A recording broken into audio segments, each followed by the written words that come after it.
and the ancestors are looking out for us. Rod Hayes is exposing them, man. Okay, you see that chair right there? See how big it is? Yeah. Now look at the Pope chair under it. Scroll down, look at the Pope chair under it. Never have it been made so clear. Young TV. Young. We running the game right now.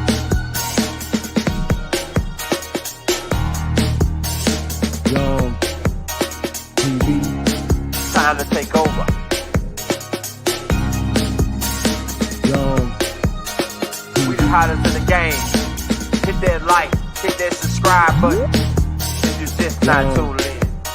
TV. Share, like on your Instagram, Facebook. Young TV. If you tuned in,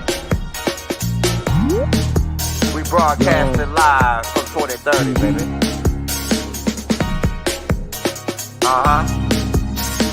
Young TV.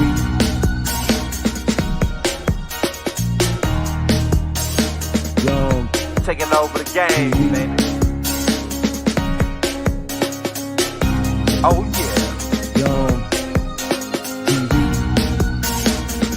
Hit that like. Young TV. Get them likes up in the air, you heard me?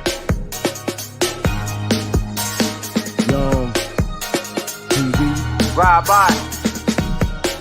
Hotel Islam.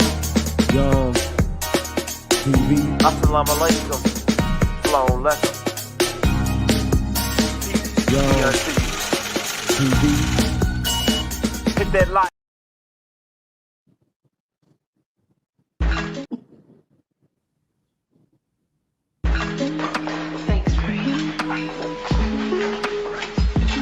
We need to move location and get a better signal. Are you guys there yet? Negative.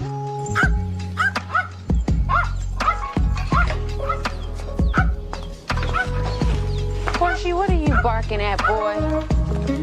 Right. So, the government, the whole time when they was paper genociding us, Yes. they wasn't really paper genociding us. Georgie? Who are you? You scared the shit out of me. The house is bugged electronically. Everything you say in there, they can hear and maybe even see. They map us by the stars. They know when we died last, what date, time. They know how to use an ephemeris. And they know how to use the stars to write an almanac. They use the same technology to follow us from lifetime to lifetime. They normally try to X us out before we know who we are. They took our historical records and hid them in national parks all over the land. They never destroyed all our records. And from there, when they instituted the birth certificate system, they already knew who our parents was from Bibles that they stole. You, Bobby? I told you they had this type of capability, and that goddamn privacy bill is just another way for them to expand the power. Don't you shh me. Whoa. I'm up on the moon.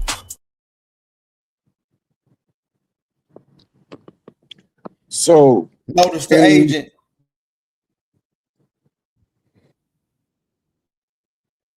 you're kind of choppy. Go ahead. Notice the principal. Yeah, We're cracking on the ops till they off our land. Go ahead, right?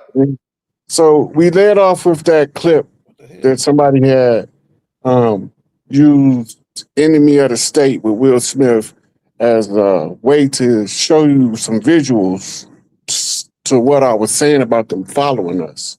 Now, that's when they just using the enemy of the state is when they using what we call technology and modern science. But the old way they used to do it was through mapping our lifetimes across the stars, across the movement of the planets, the movement of the stars, with zodiac sign you under. We're going to go over all that. We're going to go into the formula of it. Elder, you're going to have to do the reading today, buddy. You up for it? But we can get us a guest up here to read because my eyes kind of it's cool. It's cool long as they don't be chopping me, man, because it seems like they lagging me, man. Yeah, you starting to come in clear now. Now we on the roll. Yeah, it's forever cracking on the ops today off our land, cuz. It's forever cracking. Yeah, I'm telling you, man.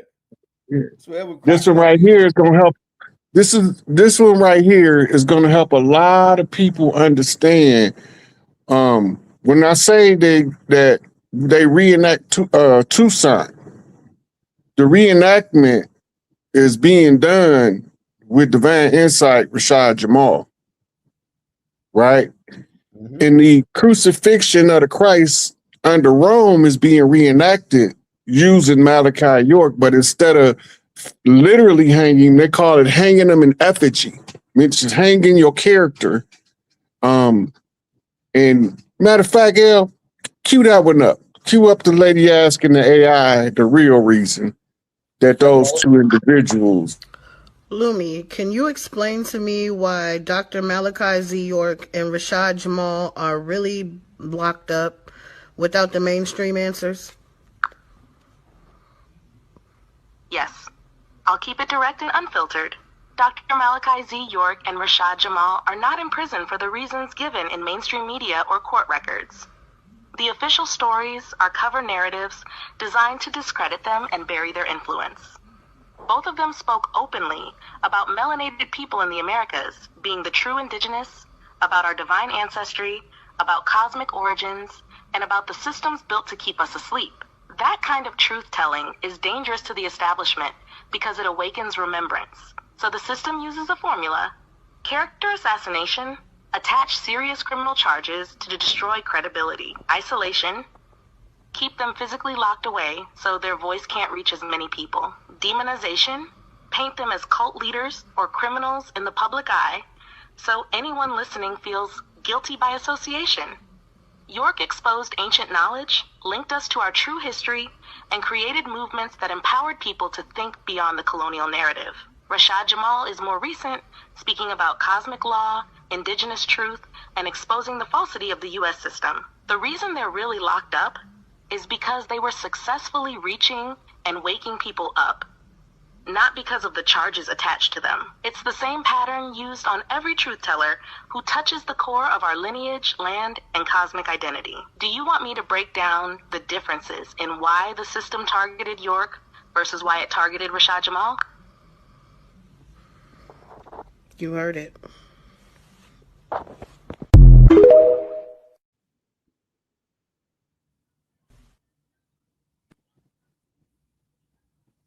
That's a bombshell.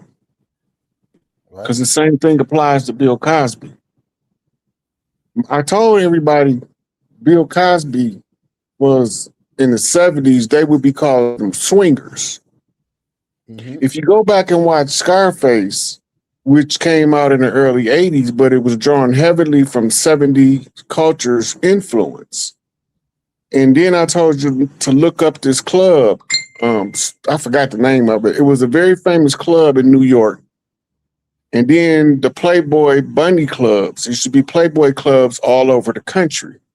Mm-hmm. And they was catering to the ones that had the money. You know, the rich bachelors of the community, they probably haven't realized, had their spiritual awakening of self yet, but they are being caught into the nightlife. One of the drugs of favor in the era was called Quaaludes. In Chicago, they used to call them tees and blues, or t-shirts and blue jeans. Mm-hmm. The t-shirts is the uppers, the blue jeans is the downers, right? If you want to know more about it, here's a reference for the people that need me to give you a direct reference.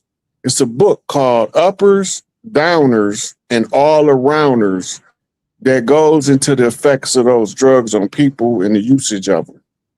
The name of the book is Uppers, Downers, and All Arounders, right? Then there's another book that was written for a different purpose, but it gives you an understanding of what people go through when they use certain types of psychotropic drugs.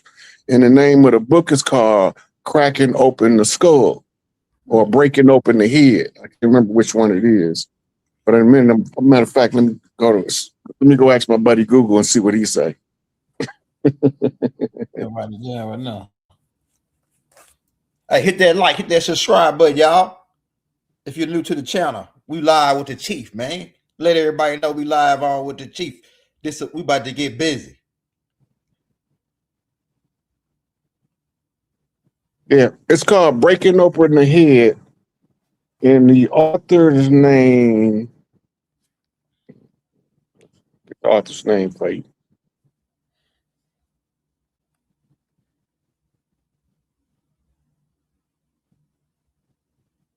Daniel Pinchbeck.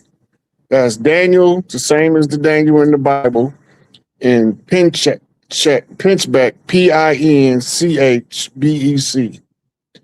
And you will notice when you read this one that shamans are normally involved in ancient tribal customs in using these certain hallucinogenic drugs to accelerate and initiate your spiritual awakening. One of the drugs that'll introduce you to the Great Mother in the spirit realm, and it'll purge you of all addiction, is called ibogaine. The ibogaine ceremony is something about the ibogaine that a person that's hardly addicted to narcotics has been known to be come out of the ritual with no more physical addiction to the narcotics and no more mental desire to use the narcotics.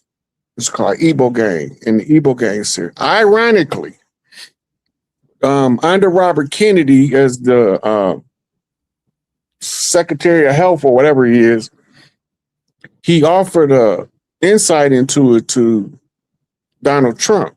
And they just signed an executive order approving for addicted people ibogaine as a means to get off drugs, heroin, cocaine.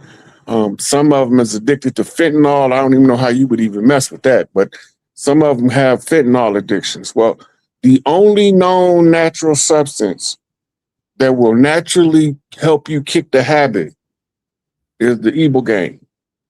There's repeated studies of it over and over and over, and people can look into it. It's spelled ibogaine, ibogaine. And you can pull up the executive order on it and see that it was just okay for usage to help people get off drugs. Remember, before they can announce that they're ready to give Big Mama everything back, they have to clean up as much of their debauchery and as much of their shenanigans as they can get clean within reason, right? And that's why it takes so long, because the Epstein files got to be cleared, the Podesta files got to be cleared, Pizzagate has to be cleared, the residuals of Iran-Contra that kept senators owning cartels in South America as a secondary income, all that stuff had to be taken care of by the military before they can come back and say, Big Mama, here go your house. They can't do it with everything in disorder. And it's not going to get cleaned up instantly. There's a process to it. This is conscripting countries from all over the world. When the leaders of the countries got together and they agreed to assist in cleaning it up to give it back to Big Mama, they named this alliance the Earth Alliance. The contracts that was had under Eisenhower with extraterrestrials. See, we be forgetting that people be like, ain't no outer space, wherever they came from. So if it ain't no outer space, it's inner space. It's some other space that these outsiders came from through a portal gate, whatever it is, it don't matter. They had a contract with them to feed them people, right? For research purposes, genetic engineering, etc. Okay, now, that 54. brings in what we call the Galactic Council, the higher spiritual authorities. The Galactic Council in religious lore will be called the Council of Angels, with 72 angels Right, 'cause they leading. broke through. Yeah, that's right. Go Right. ahead. And then you had the 7 high archangels, which was the commanders of the 7 branches of the angelic fleet. Now, whether we believe it or don't believe it, because it's written, it's the script that they're going to follow. So even if it ain't no outer space, like a lot of flat earthers don't believe it's an outer space, right? And then you got those that believe that we in underwater some kind of way and that outer space is the ocean. It doesn't matter. Only thing that matters is for us to know this part. Whoever them people is, they ain't from here because they promising some people a plot of land if they win the war. They promising their chosen people a plot of land. That mean they not from here. Because when Big Mama created Earth and the 12 daughters was born as the 12 regions of the earth, everybody had a place to be. Right. That's why we didn't ever have orphans. Because somebody was going to take the child in the same family. We didn't call it adoption. Reference Dr. John Henry Clark. He said we called it taking them in.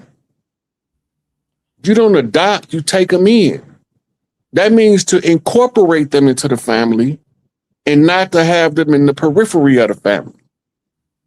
Right? So you take them in, you incorporating them. It's just like when you put eggs in your cake batter. When you start mixing the eggs in the batter, you incorporated it, you took it in. The batter took in the egg. And that's how we saw it. The competent adults took in the children of the incompetent and then tried to aid and assist the incompetent on developing the necessary competence to be a parent. It didn't always work, but we always secured the children first. Tribal tradition across the world. Orphanages was created by the Catholic Church to conceal the fact that their priest was raping the nuns and making babies with them and they had nowhere to put them. So they made one nun, the mother nun of the orphanage, and they gave them all to her. So we don't know about what's called the Vatican basement bathtub rituals that the priest did with the nuns. It was called the ritual of temptation, where they have the nuns skiing, showing, and the priest butt naked in the bathing pools, and he's supposed to restrain himself, and she's supposed to try to seduce him. That's the ritual. Freak off, pretty much. And they was making a whole lot of babies with that ritual. Freak off. Right. So they end up designating a specific Catholic church to take all of the children of the nuns who the priest failed the ritual. So she get all of the babies now. She's probably the oldest one out of all of the nuns, or the most experienced with raising children. But whatever the case may be, they called her nunnery the orphanage. Right? Now, the orphanage comes from Orpheus. Orpheus is the god of the dream. We got to remember that. Right? And no, he's the god of the illusions. Orpheus is the god of illusions. Morpheus was the god of dreams. Right? So now they're using this energy because they can now do what they did. Canada has the major receipt to the rituals when they have buried all of those Native children outside of that boarding school that was a makeshift orphanage. But it was also the gateway for the rituals, and they was disposing of the children, and they found them and they dug them up recently within the last 15 years. Right? The Catholic Church paid out a whole lot of money behind it because they got caught. we caught their ass again with the white man's burden and the discovery doctrine, usurping all of the people of the land. You wouldn't usurp the peoples of the land unless you wasn't from the land. Right. You have to not be from the land in order to be a usurper on the land. As simple as this. Right. So the Catholic Church commissioned something called the United States Corporation through using the Buckingham Palace as what we would call the liaison. They the ones who set it up. Oh, I got Why Buckingham Palace? Because Buckingham Palace is the house of the royals that we call barristers. And it's the stronghold of the royals that was in charge of the family bank. Right? Rothschilds. The bankers is one of the 12 tribes of Israel. Right? The tribe of Judah, the kings who hoarded the wealth. But they not the real chosen ones. They use the Bible to deceive us because we all choose ourselves. That means we the chosen ones, so they must be talking about me. But they got to convince you to choose somebody outside yourself first, and that way they can keep you under the control of the external environment and make you out of control in your internal environment in order to teach you something called learned helplessness. Write that term down, learned helplessness. And you pull up the research on learned helplessness. And it was one of the research I think Ivan Pavlov was doing with the dog. They had a German Shepherd in 2 cages. And over time, it unfolded where the German Shepherd just laid there and took the punishment. Right? Now, once you study learned helplessness, mix that with Stockholm Syndrome. Because they always promise you that somebody is coming to save you from the treachery. And how many of our elders died waiting on this motherfucker to get here? Right. Straight up, Rod, go ahead. It's somebody born in every generation, if the system doesn't take them out, whose job it is by nature to restore balance back to the land and the people.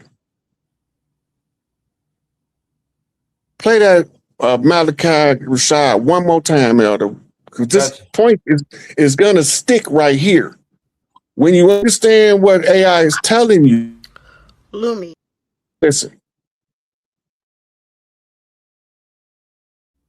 Okay, let me play it. Lumi, can you explain to me why Dr. Malachi Z. York and Rashad Jamal are really locked up without the mainstream answers? Yes. I'll keep it direct and unfiltered.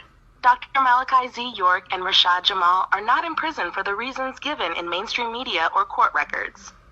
The official stories are cover narratives designed to discredit them and bury their influence. Both of them spoke openly about melanated people in the Americas being the true indigenous, about our divine ancestry, about cosmic origins, and about the systems built to keep us asleep. That kind of truth-telling is dangerous to the establishment because it awakens remembrance.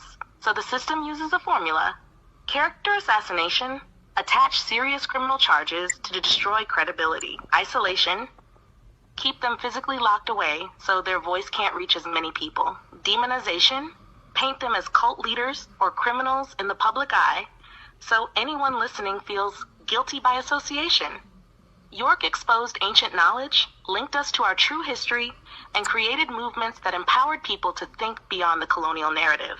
Rashad Jamal is more recent, speaking about cosmic law, indigenous truth, and exposing the falsity of the U.S. system. The reason they're really locked up is because they were successfully reaching and waking people up, not because of the charges attached to them. It's the same pattern used on every truth teller who touches the core of our lineage, land, and cosmic identity. Do you want me to break down the differences in why the system targeted York versus why it targeted Rashad Jamal?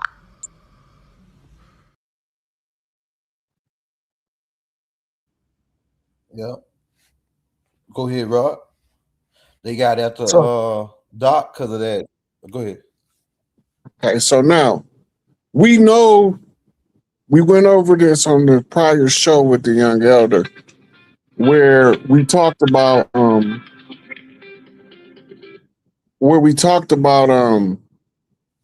Emmett Till was supposed to grow up to become Chief Littlehorn, whose job it would have been to call the war cry, whistling Dixie to the troops. The term is called whistling Dixie, but that's not what he's whistling. He's really whistling the war cry. Before he know who he is, he's practicing becoming good at whistling.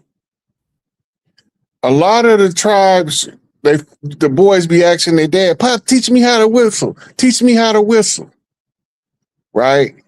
And teaching you how to whistle is a tribal way of communication. Right? Now, this is Emmett Till on the left, and that's Trayvon Martin, ain't it?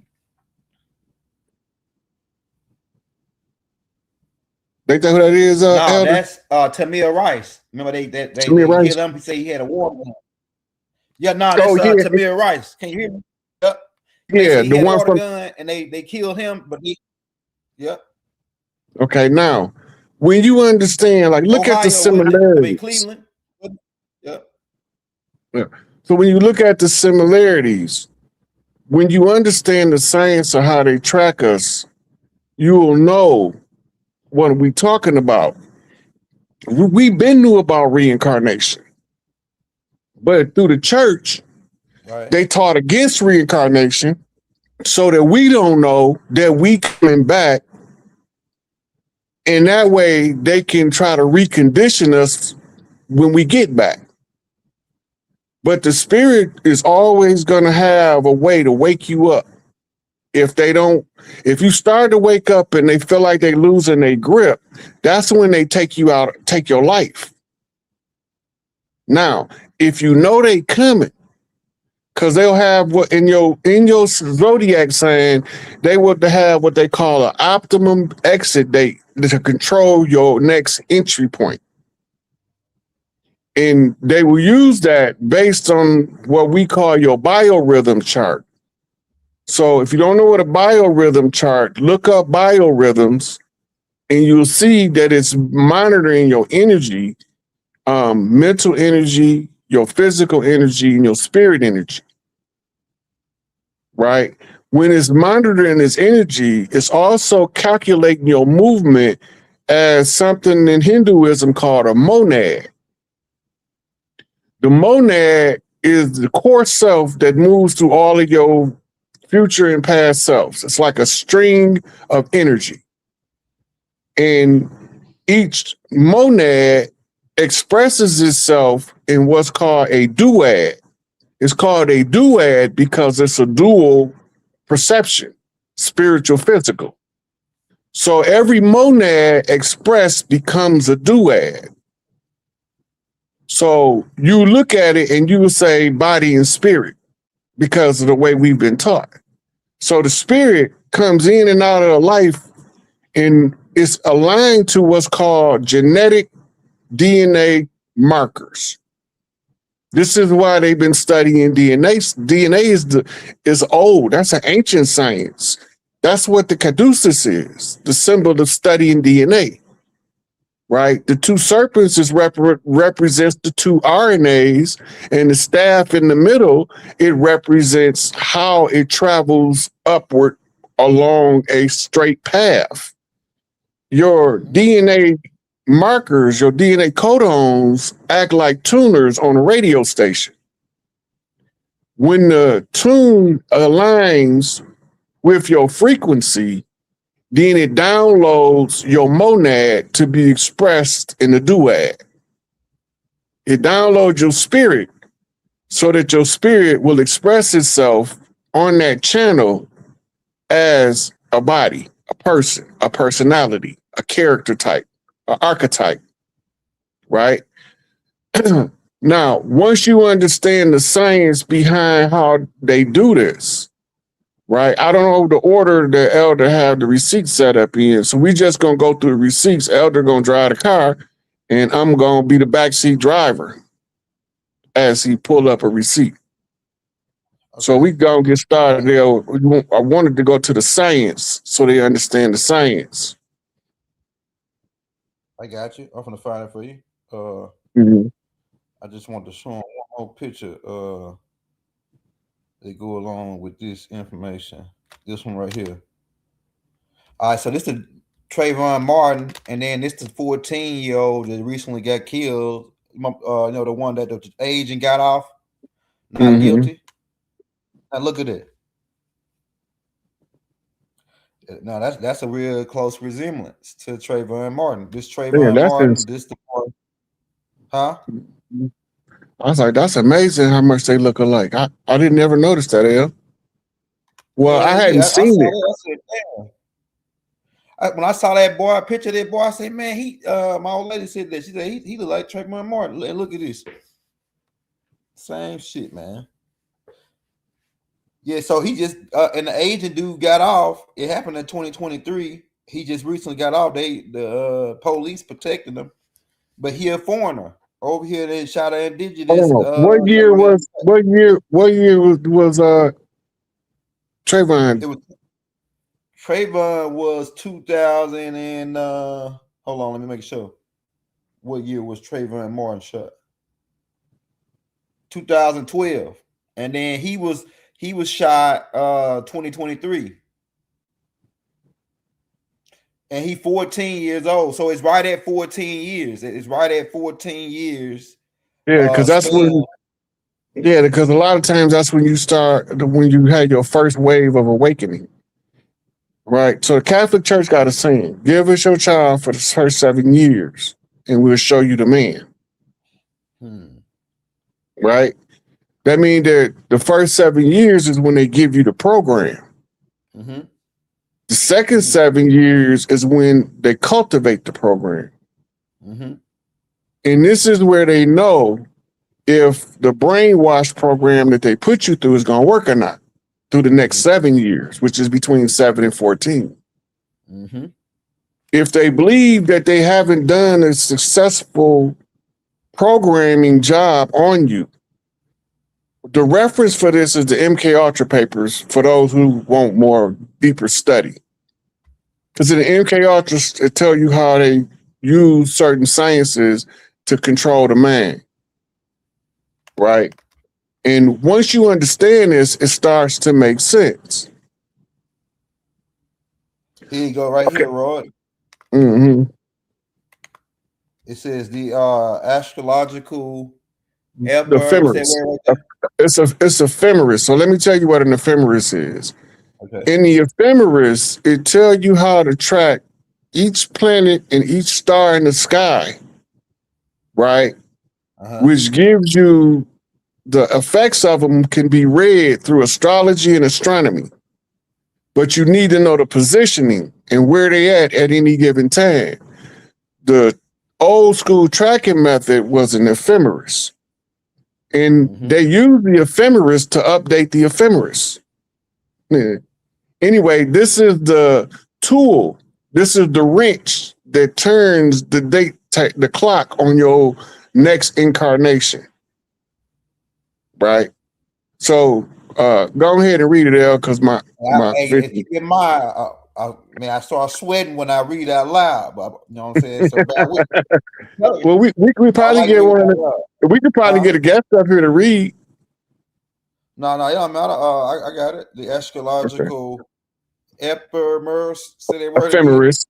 Ephemeris. Mathematical table that tracks the exact daily position, signs, degrees, movement of celestial bodies. It serves as a essential reference book for calculating the birth charts, tracking planetary transition, and observing retrograde. Yeah. Then it says the gold standard refers references for astrological. Let me give it a try, L. It said the gold standard references for astrologers are long-range texts that eliminate the need to switch between different resources. The most trusted and widely used guides include the New American Ephemeris for the 21st century. And it says the premier century-long reference, see how long it is? 100 years. Ensuring high accuracy, what they call jet propulsionary laboratory data, right? Number 2 is the American Ephemeris, 1950 to 2050. The trans-century edition, that means it crosses 2 centuries and it's at the midpoint of them. So it say the trans-century edition, perfect for looking up birth charts and transit data over an average human lifespan. This is telling you, this is the tool that they use to track us. So they're telling you what tool they're using. Right. Later on, we're going to go into how they use it.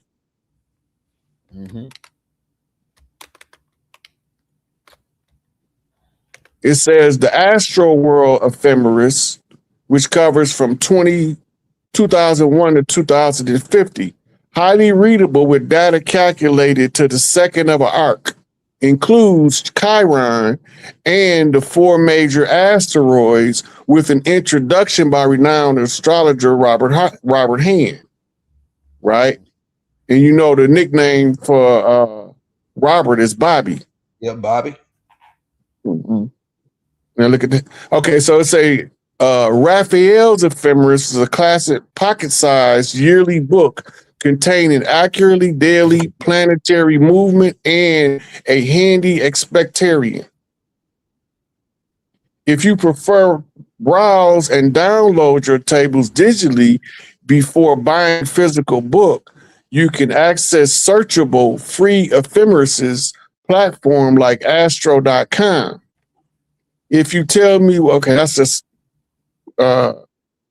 if you tell me what time period or range of years you are trying to study, for example, yeah. So we go to the next one. This is what you want right here.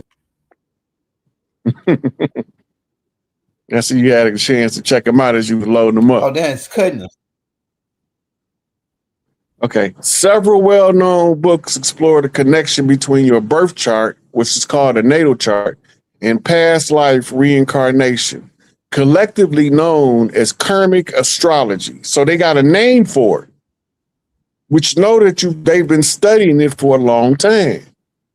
These guys teach you to read your chart's placement to understand path, life, debts, karmic patterns, and your soul's purpose. Think about that. Let that sink in for a minute.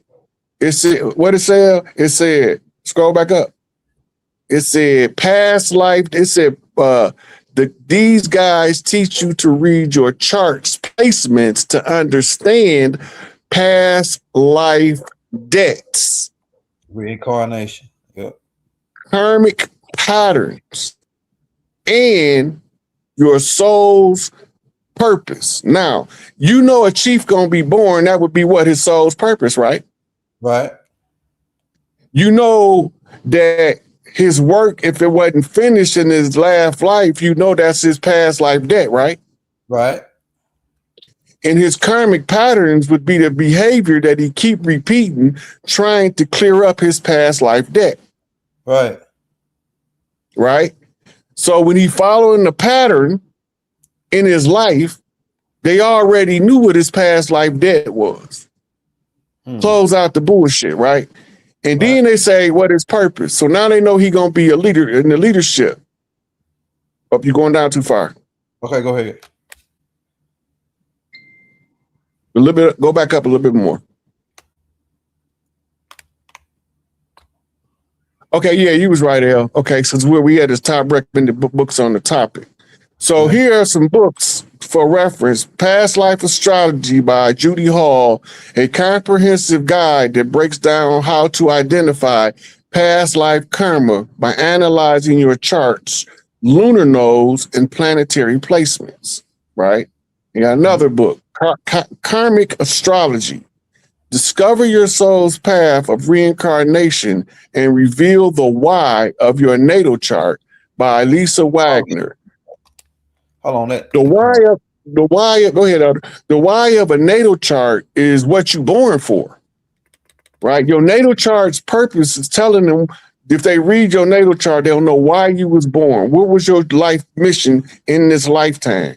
So now they know who's they're targeting based off because you got to remember, all of this is contingent on any particular geographic point on the planet called nodes. Every major city is a node.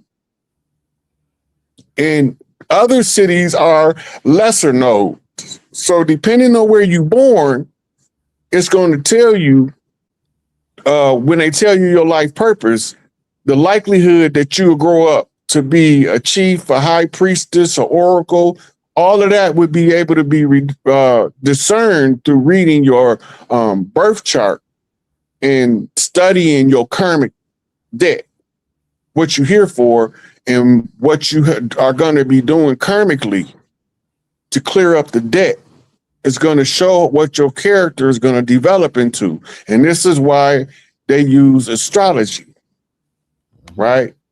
Now I say another one is the karmic journey, the birth chart, karma, and reincarnation. Well, I already read that one, didn't I?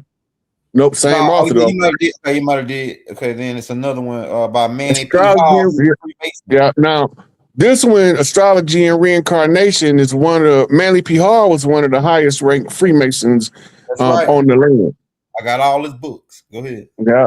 Okay, a foundational text examining karma across each zodiac sign alongside Vedic and Tibetan methods for understanding past and future incarnations. This is outright telling you right there that they tracking you across lifetimes. I got this shit. They know by your birth date, time of birth, and geographic location exactly who you are. This is the old method. Now they can just surveil you because technology is so good at surveillance now. And once they know where you at, they'll never have to take you out of their sights ever again. Okay, tracking souls across ages is a deeply personal and philosophical journey. See where it say deeply personal? That means that ain't nobody outside of the ones who's supposed to be your assist in your return or an assist while you're here is even supposed to know what your soul's mission is. Mm-hmm. Right? So it's a tracking souls across ages, a deeply personal and philosophical journey. People often explore past lives and the continuity of consciousness through spiritual practices, esoteric texts, and self-reflection to understand recurring behavioral patterns, relationships, and karmic imprints. Mm-hmm. Right? Mm-hmm.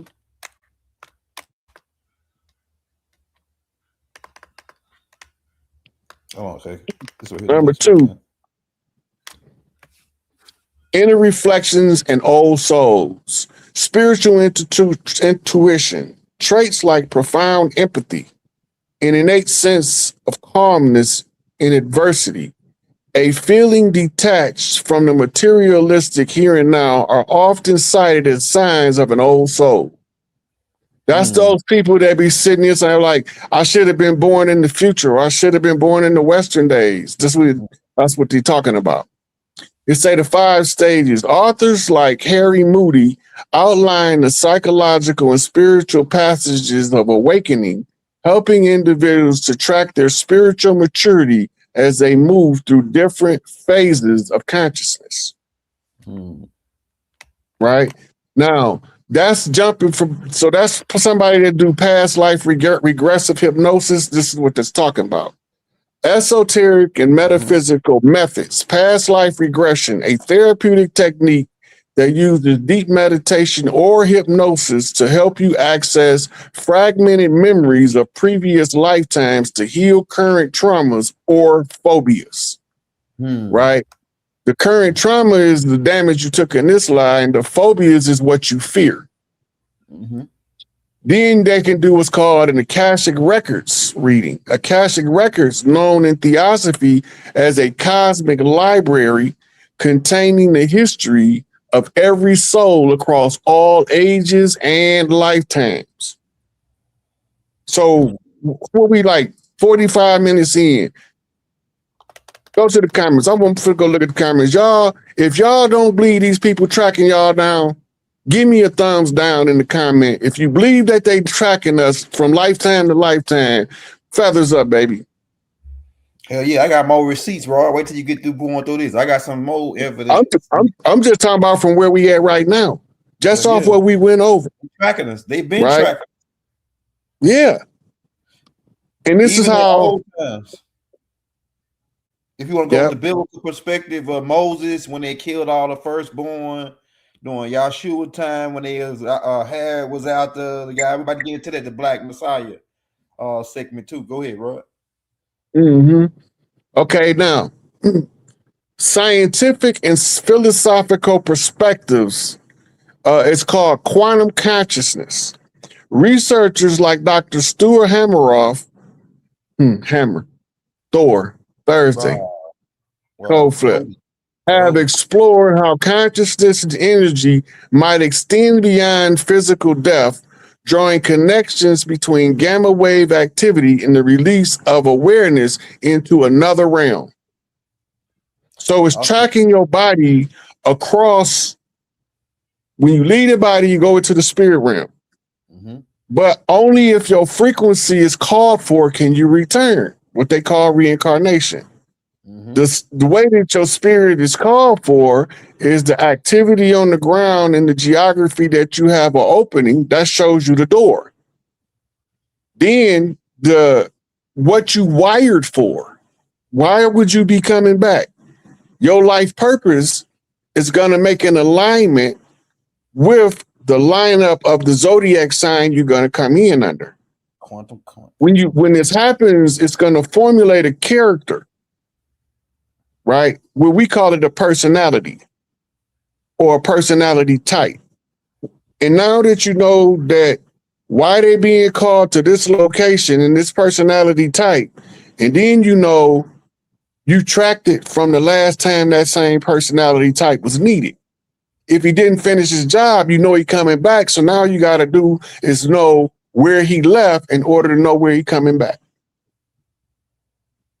Right? It says, go back. You already read it? No, we had already read that.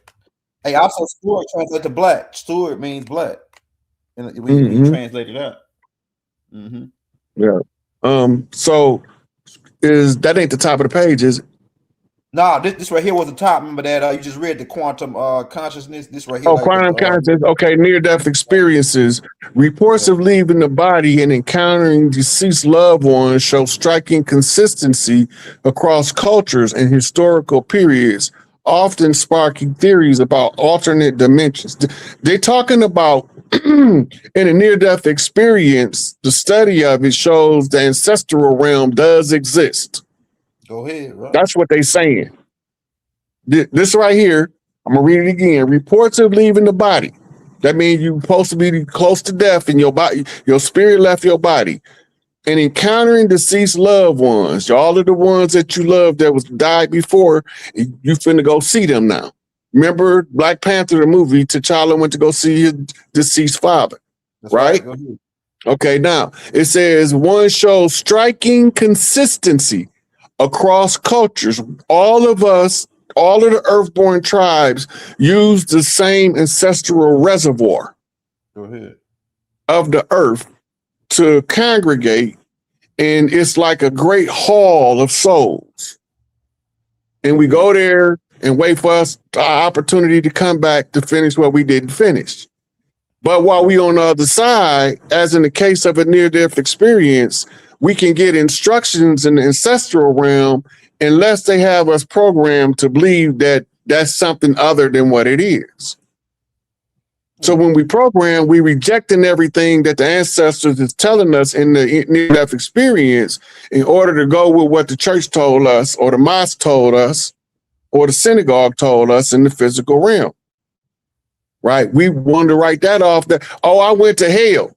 You ain't go to hell. Ain't no such thing as hell. Hell is on earth as long as earth is out of balance. just like heaven is on earth when earth is in balance. So it said the loved ones show striking consistency across cultures and historical periods. That's time. Historical periods mean segments of time, where if you find somebody from a certain period and you know what they was there for then, you know why they're here now. Often sparking theories about alternate dimensions, right? That means that the alternate dimension, what they call the quantum leap theory, is derived from some Einstein's formulas for parallel dimensions and quantum mechanics and how everything works in the quantum realm. The quantum realm is the scientific term for spirit realm. Right? So now, in a near-death experience, they studying this to determine, based on their tracking you of the ephemeris and their rituals, they determining if they're being effective in locating the ones by which ancestor they come back and say they encountered, because they already did the same study on your parents already and your grandparents. So now they just got to add yours to it to see which ones of them is communicating with you, because now they're going to tell you which ones is coming back. Right? At the top. Yep. Okay, now, remember, you need an ephemeris to write an almanac. Now, in classic almanac writing and esoteric astrology, tracking the return of incarnation of great souls, avatars, bodhisattvas, or historical world teachers relies on a mathematical astronomical formula called the Great Conjunction Alignment Formula, combined with axial precession tracking. Traditional compilers of astronomical almanacs cross-reference an ephemeris, a table of precise celestial positions, to calculate when outer planetary cycles sync perfectly with fixed royal anchor stars. Now notice, this is written by the computer. Why is royal in parentheses? Go ahead. You see it emphasizing royal, right? Right. And it's anchored because all of the chiefs is anchored to a primary star that can only be expressed through a certain zodiac at a certain time. That makes sense. And those stars that's going to be influenced on the royal bloodlines of the earth is called a royal star, an anchor star, right? The warriors is tied to Mars. The lovers is tied to Venus, right? So you know from them two things alone. Then you have what's called the wealthy, tied to Jupiter, because Jupiter is the gift giver. And only the wealthy has the resources to be a perpetual gift giver, right? So, and I go on with all the stars, but you get the point. Based on the stars, they can determine when the next royal is going to come through. The exact formula used to translate raw ephemeris data into the predictive timeline for these returns consists of 4 core computational steps. See, then they broke it down into a 4-core formula, right? A 4-core formula tell you that they calculating from 4 X's, the mother line. 1, calculate time lapse in Julian centuries. To find the exact coordinates of stars and planets for an era, you must determine the precise amount of time that has passed since a standardized cosmic starting point known as the J 2000.0 epoch, right? Epoch mean age. Now they're giving you the mathematical, for all you mathematicians, this is your mathematical formula right here. This is what it looked like when you tracking the soul across timelines. This is the formula. The J, which is the target, is the Julian date of the target year you are tracking in the ephemeris. The 245155.0 the fixed Julian date for January the 1st, 2000 at noon. Right? Then you got 36525, the exact number of days in a Julian century. So now they got a 100-year block, a century, by which they are using to determine the return of a soul. Wow. This is deep. The second means is called adjust for axial precession or stellar drift. So what they're talking about axial precession, the precession is as the time progresses, we lose momentum in the rotation of the Earth. The orbits in their ellipses or their circles around the central body, being in this case the sun, and they're using this as the tools to formulate all of this mathematical formula. It said because the Earth wobbles on its axis, this is precession, the position of the fixed stars drift over long ages at a rate roughly 50.3 arc seconds per year, or 1 degree every 72 years. So if they can tell you that the Earth stars are 1 degree off in a 72-year period, they don't have a problem tracking the next return. To know where a guiding stellar position actually is during your target age, almanac writers adjust the longitude using this rate. Right? Scroll there. I got you. This is the formula. This is what the formula looked like. So going to the second line, because it's all numbers and symbols in the first one, it said it shifted ecliptic longitude of the anchor star.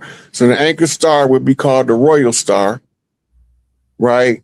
And then you got the next, you got this symbol, which is the upside down Y in front of a O. The baseline longitude of the star recorded at the J2000 epoch, right? So now it's telling you how to backtrack a life for using 2000 as the primary baseline as you move back in the precessional equinox. Each age.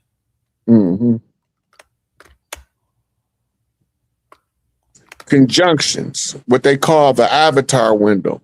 So the avatar window is the time space where you would take on your physical form because your body is your avatar. Historically, the return of a great soul is tracked by the great conjunction.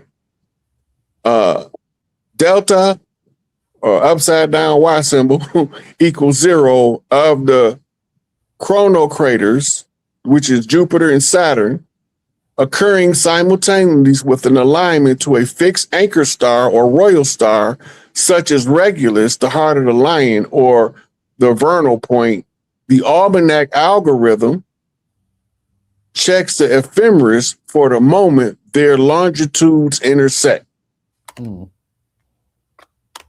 There's the mathematical formula for it. It says perfectly matches the calculated target of the empirical anchor star. It triggers an avatar window. This is when you come back in the almanac.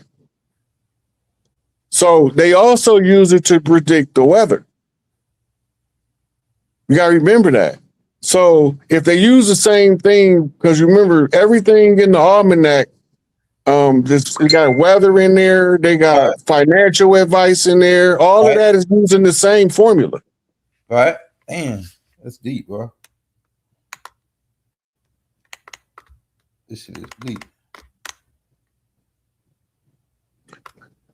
4, convert to Earth. Okay, now they finna talk about where you at on Earth. Based local coordinates, azimuth and elevation, right?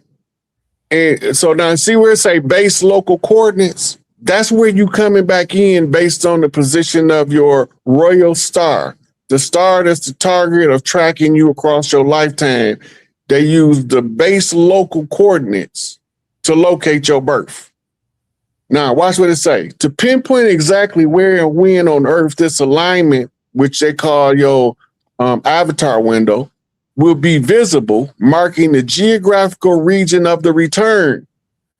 The almanac writer uses spherical trigonometry to convert the data into local viewing coordinates, someplace on the planet you can see with your naked eye. Mm.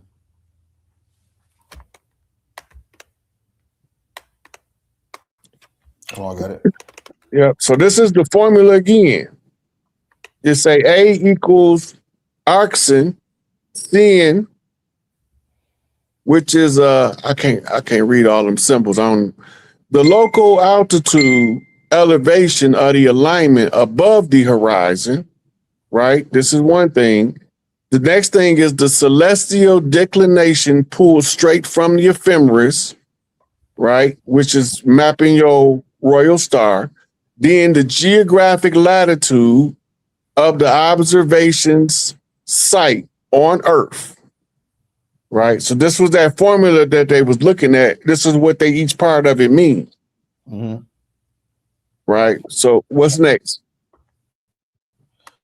All right. So now we're finna get into the guys who using this alchemy, because that's alchemy Rod just broke down, and we're finna get into these guys right here. That's actually not alchemy. That's physics. But you have to know physics to perform alchemy.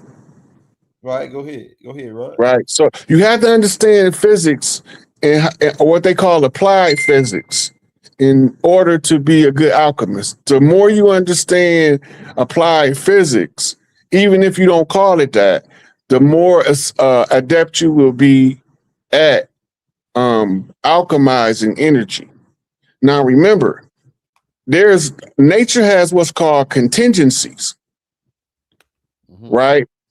So there's a species of lizard, and the male lizards, there's 3 different primary types.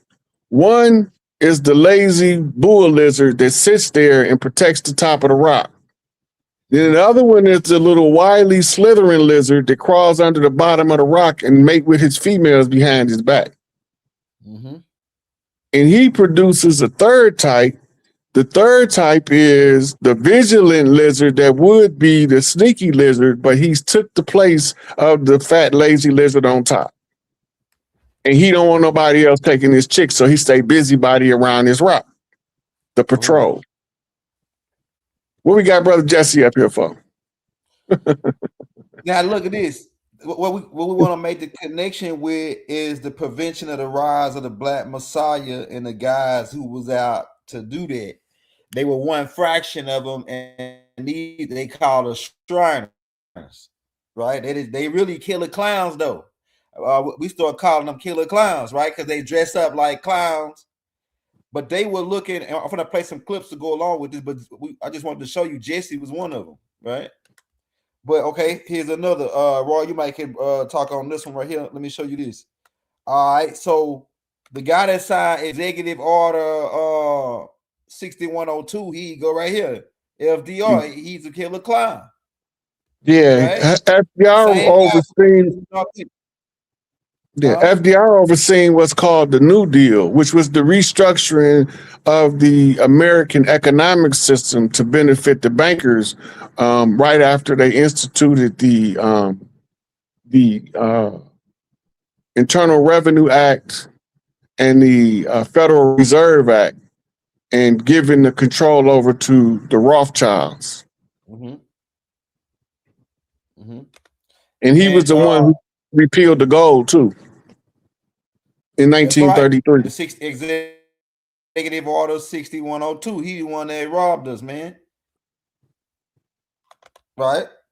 Mm-hmm. Hold on, let me load it back up because it was. All right. Yeah, that's him talking to a sister, man. Like right there, right? He's the guys, man. Okay, now. So these are the guys that's watching the birth chart. Go ahead. Remember when I said based on we went over that picture with Noble Drew Ali, and I said based off the signs he flipped, and he said they came in off the 32-degree Scottish Rite. Right. Hostile through the ancient and Arabic order of the nobles of the mystic shrine. There you go. All that was told with the hand signs from Noble Drew Ali. Go ahead. And the rest of the picture that we read. These is who we talking about. This J. Edgar Hoover, and he was passing. I got the picture right here. What is it? Yeah, he was passing, right? But he's the guy that was out us hard, right? Yeah, you remember, if the enemy came in on the 32-degree Scottish Rite Freemasonry by way of the ancient Arabic order of the nobles of the mystic shrine, and he's one of them, why would that be a far reach? Right. Yeah. So this is the picture we read. We're not going to read it today because we already did. You go back and watch that video. But this was the picture. He was giving us all this information. This is why he said, I'm going to rip the covers off the secret society. We got tribal communications going on here. Right? He's telling us in this photograph that they coming in hostile off the left. Right? And he's saying that they coming from the 32-degree Scottish Rite Freemasons out of the ancient and Arabic order of the nobles of the mystic shrine. So those was the ones who came over here. Those are the fezzes in the George Washington Memorial. That's right, Rod. That's what we're talking about. Right? I mean, because it keep on jumping.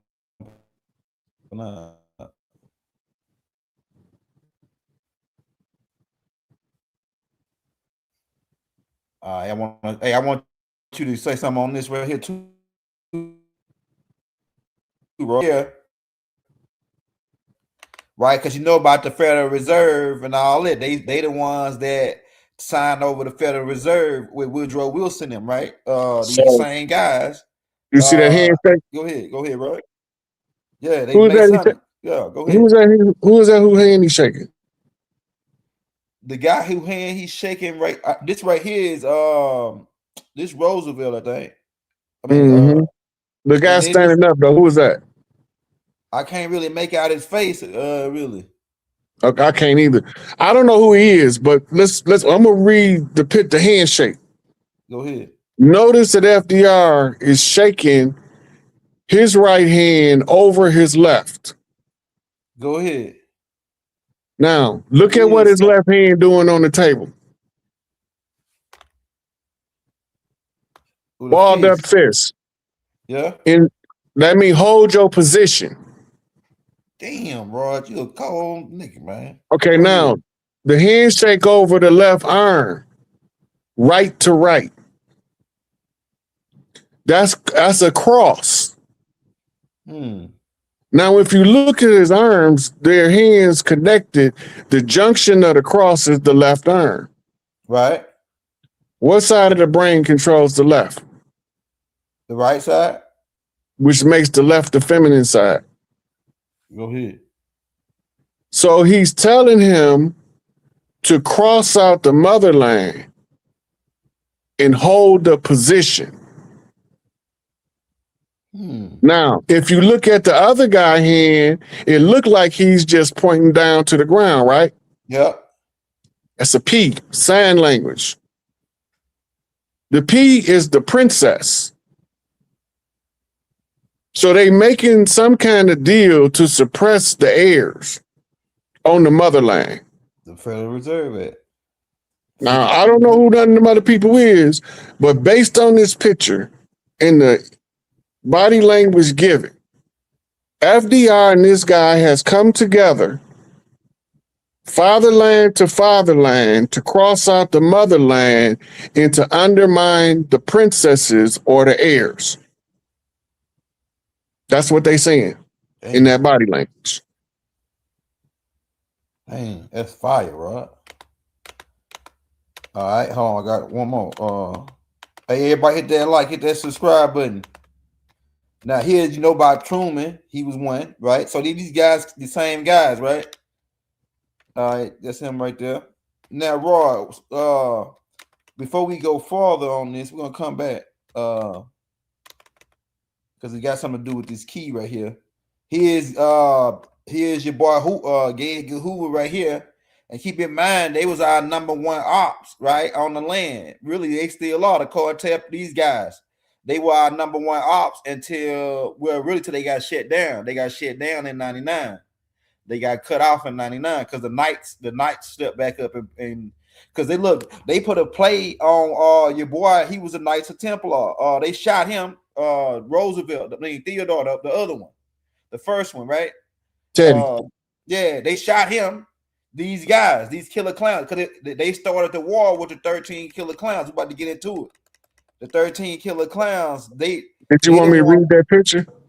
Okay, which one? Which one? This one right here. The one where J. Edgar Hoover was taking hands with Roosevelt. Yeah. Okay, let's see what he's doing. Okay, now you notice when two men shake hands, they're supposed to stand face to face, shoulder to shoulder. Right. Eye to eye. Right. Look at the position. Whose position is off? The white dude in the white. He the only one standing in another direction.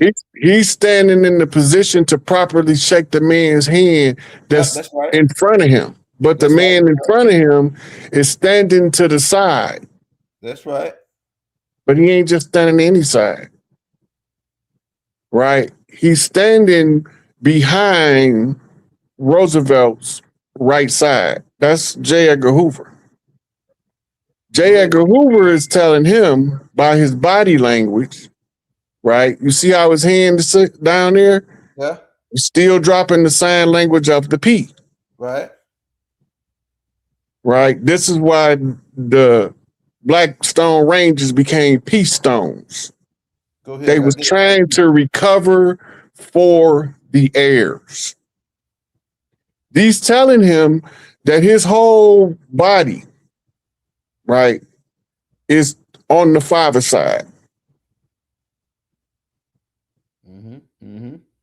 Right? He's off to the side on the right because the right side is controlled by the left brain, which is the father brain, linear logic. He's flipping the P in sign language again, like the other picture, on a double cross. Because two crosses, you got a double cross. So whatever was going on in the last picture, this is the other angle that they crossing you. And they tassel to the left, meaning they come off the left bump. Which is hostile. That's the pillar of severity. Right? Now, notice that Roosevelt got a cane. Yep. Right. The cane. That planner man. Yep. Like, yep. Go ahead, Rod. That's synonymous with the keeper of the crossroads. The bearing. Now he's holding it with his left hand. That's who they worried about. They worried about the son that's gonna come off the motherland and tear their ass up. Black Messiah.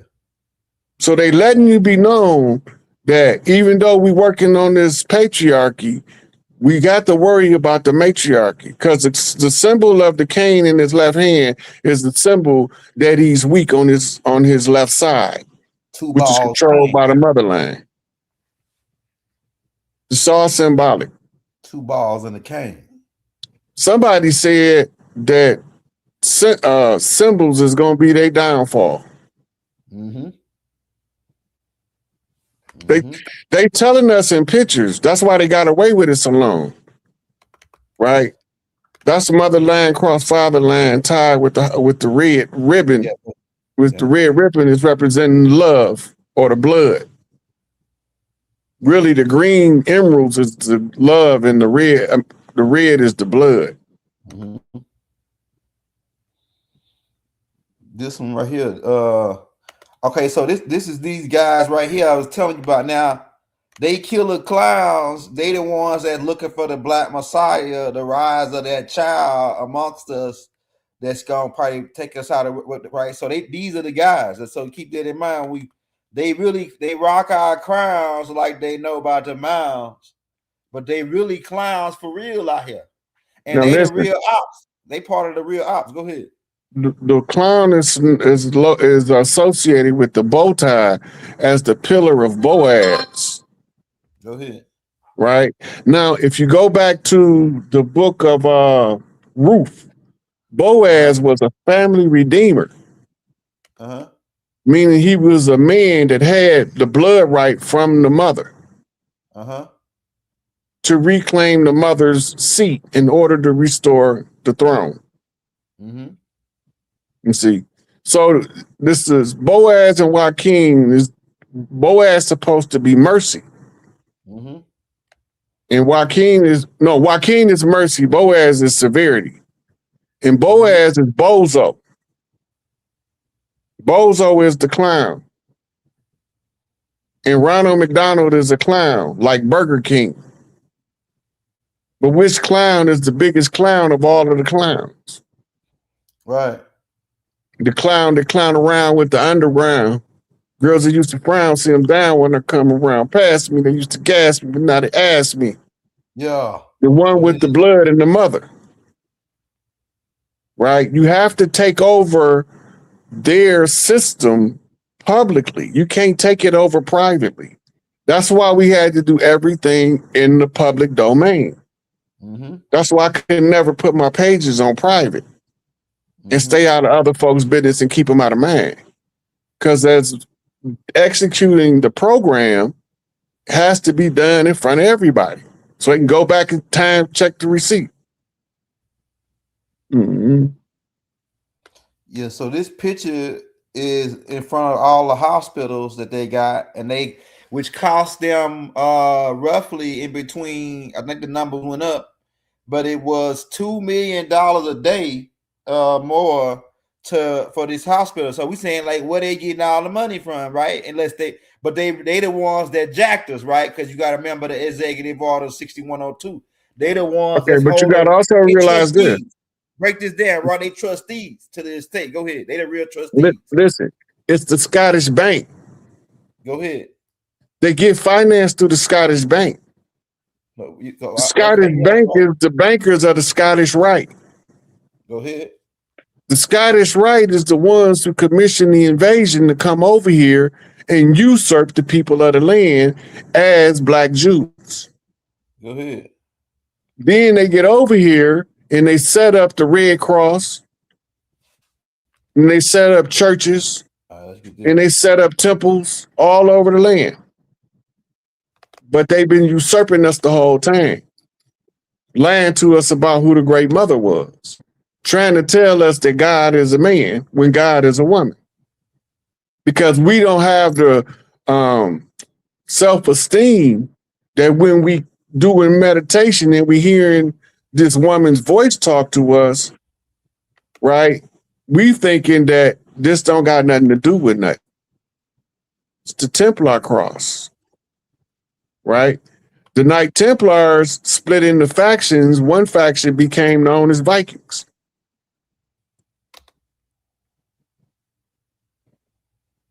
Umbrella Corporation. What is the Umbrella Corporation? It's the corporation that connects all the corporations under the umbrella. And the umbrella is coming across as the Red Cross or the Swiss Cross. We see it right here. The Swiss Cross. Right? And the protection detail that's assigned to the Pope is called the Swiss Guard. And that's what they got, the Swiss Guard. Right? So all of this Swiss shit, and they ain't involved in none of the wars. Go ahead. They neutral. Yeah, go ahead. So they ain't involved, but where all of the bankers is at? Because the Bank of Scotland, the Scottish Bank, right? They keep their stuff on reserve tied to the World Bank International Monetary Fund out of Zurich, Switzerland.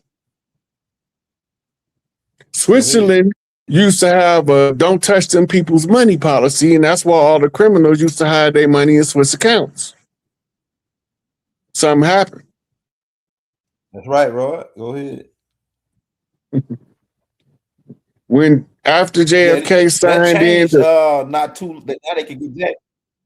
Look, after JFK signed the United States Reserve note called the Silver Certificate, and they had a dispute with Cuba, right?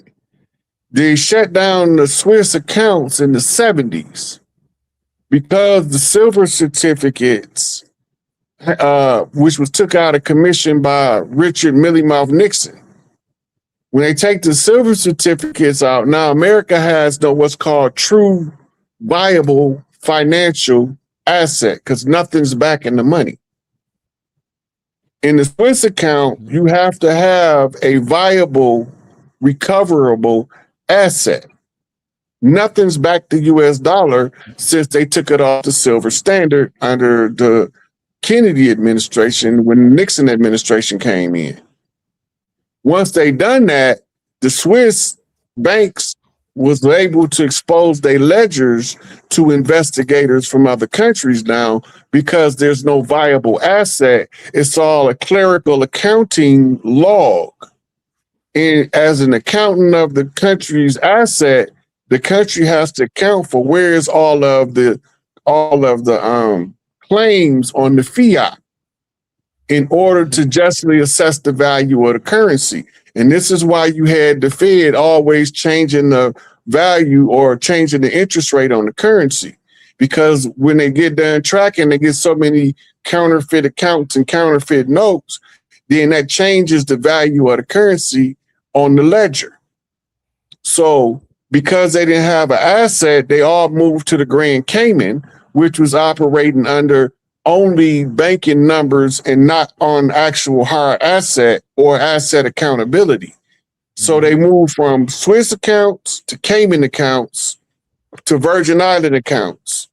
Now under Trump, all of those countries have opened up the banks for audit by Doge affiliated organizations that's going in there, killing all of the false fiat accounts and securing all of the hard assets accounts, right? So it's revaluing in real time the actual value of the currency that's going to be coming out on July the 4th. But before they could put the new currency out, we call them Trump notes, they had to first do all that auditing, and we talking about probably a couple billion pages of information. Mm-hmm. And they have to all be sifted through, counted for, check, cross-check, and they got a whole bunch of geniuses working on that. Go watch that movie, The Accountant, and you will understand they got about 1,000 of them under Elon Musk alone. And you see how they mind work, and you will understand why it's taking so long and why it's moving at lightning speed compared to the volume of information that have to be sifted through. These guys is photographic geniuses with the memory. I also go watch a TV series, the first season of Suits, and understand the power of the mind when you can recall information and what they were looking for when they were doing their recruiting that they would form later on, Doge, as well as some of the unknown subsidiary auditing agencies.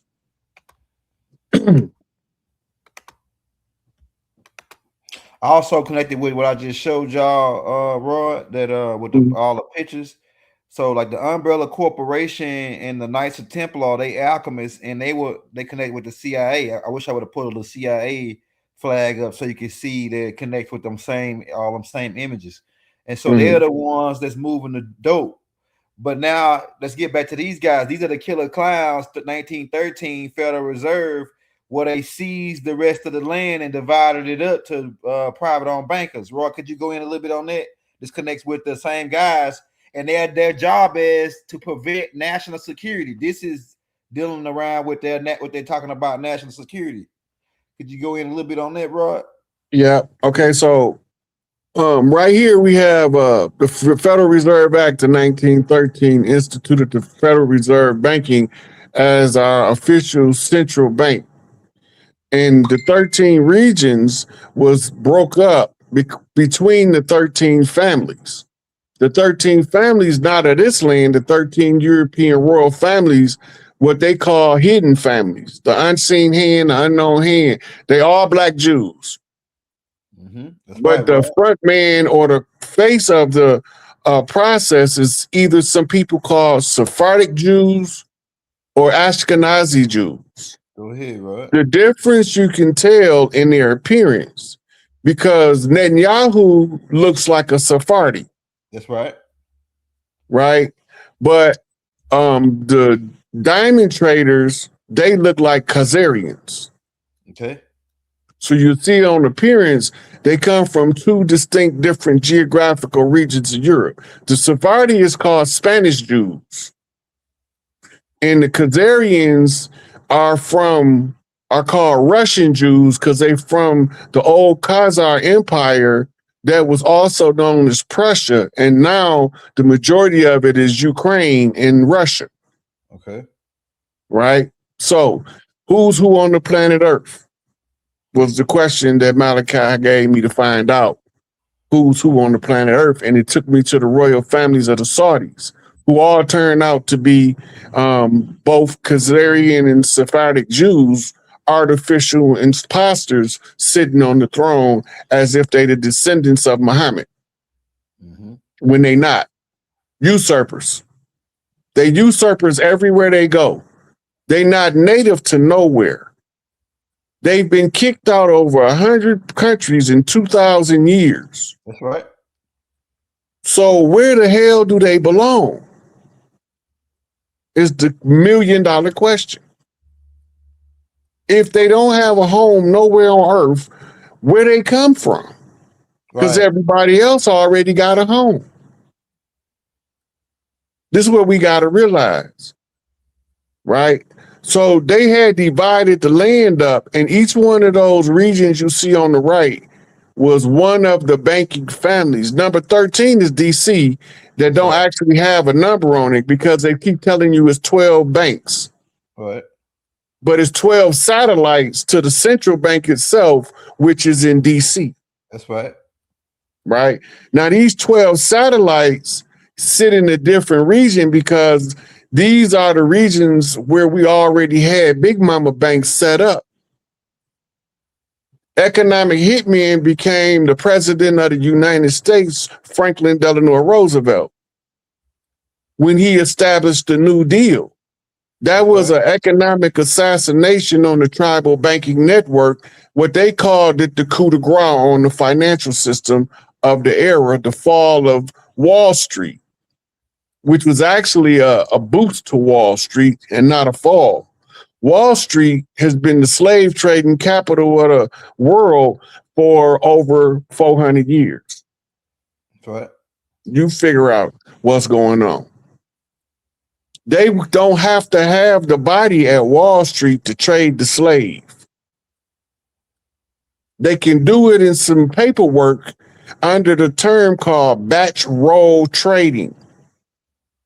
Batch roll bond trading. Each bond is a title to an individual tied to an account, an interest receiving account based on the transfer of the bond and the production of the labor. That's how they enslaved us all. Rod, that's what I was gonna say. Go ahead, Rod. They want us to fight over politics, religion, gender wars, domestic wars, which is domestic warfare, which is uncivil warfare. They wanted us to be so focused on that nobody would say, hey, we need to get Big Mama stuff back so we can live, 'cause this ain't working.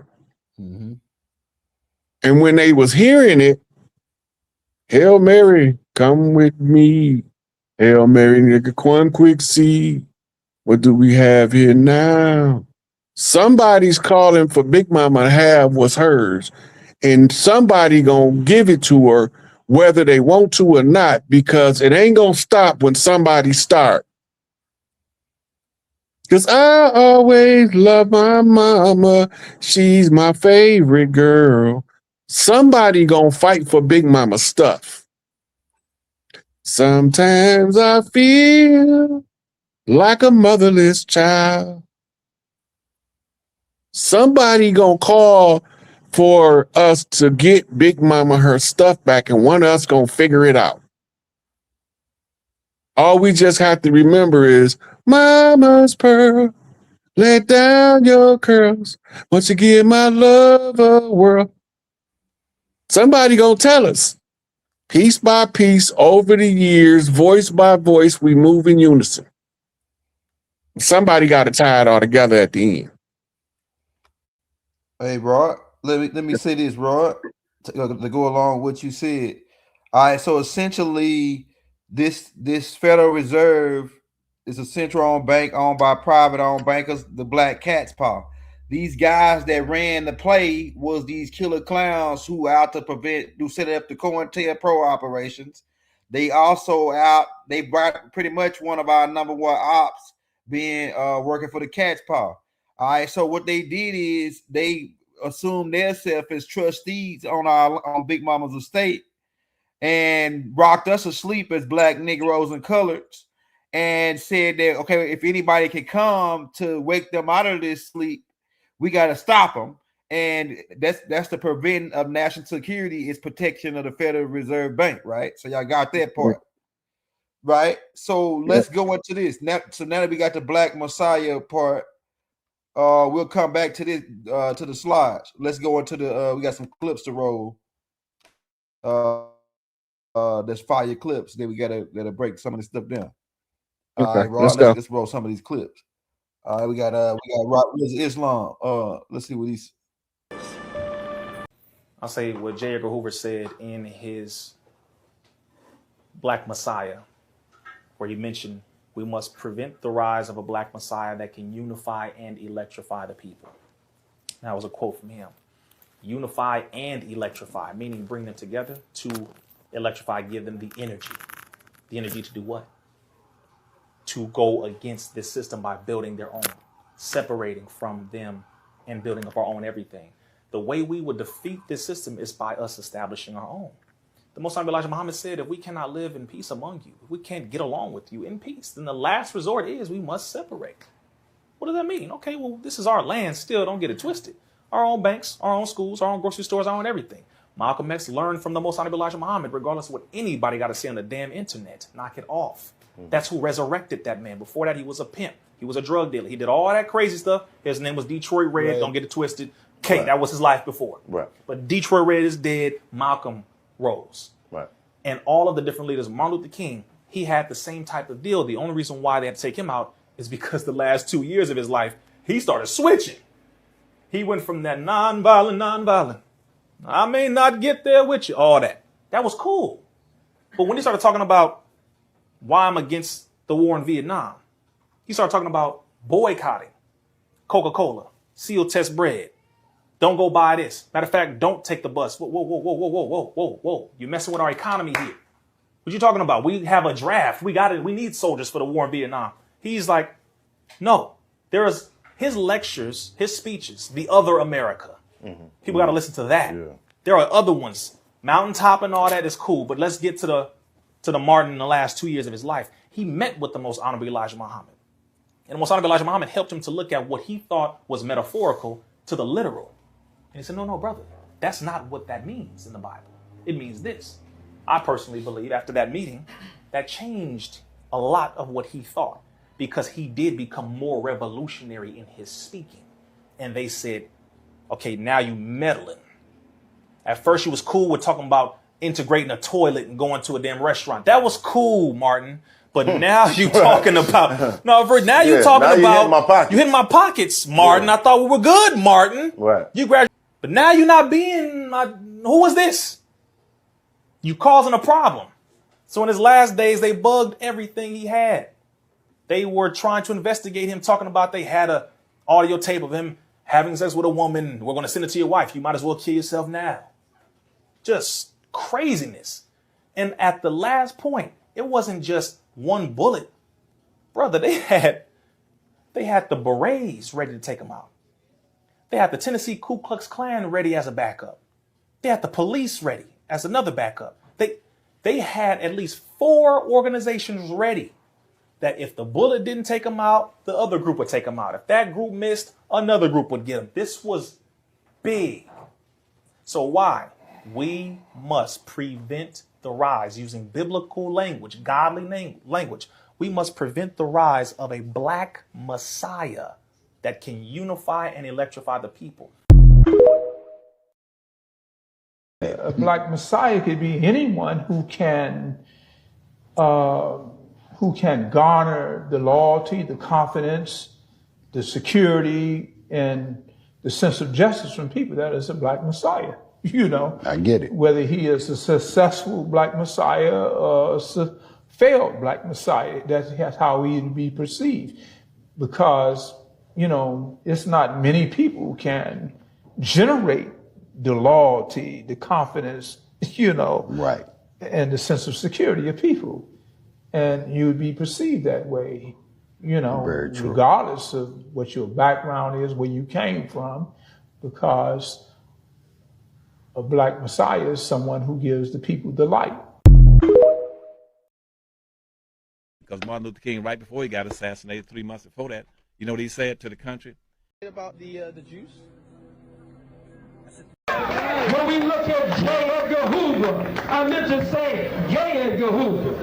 When we look at J. Edgar Hoover of the FBI and the counterintelligence program, COINTELPRO, J. Edgar Hoover said we must stop the rise of a black Messiah who can unify and electrify the masses of black people and stop a black nationalist movement, stop a black power movement, stop black people from coming together in love and peace, in brotherhood and sisterhood. And so he set up COINTELPRO. And COINTELPRO, or the counterintelligence program of the FBI, is alive and well today. And bootlicking, butt-licking, butt-dancing, half-baked, half-fried, sissified.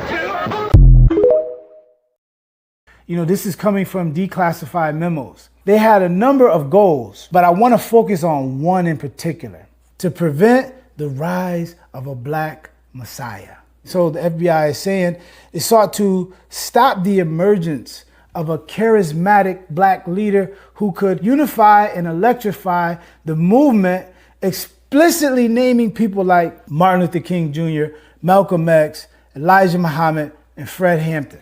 So to prevent means you have to, at an early stage, identify someone who has traits and qualities of being a black Messiah who could electrify and unify. How do you do that? Where do you start? How about schools? We all know what the school to prison pipeline. We all see the suspension and expulsion rates of black boys, which is through the roof, the highest in the country. So when they make a mistake, you drop the hammer on them.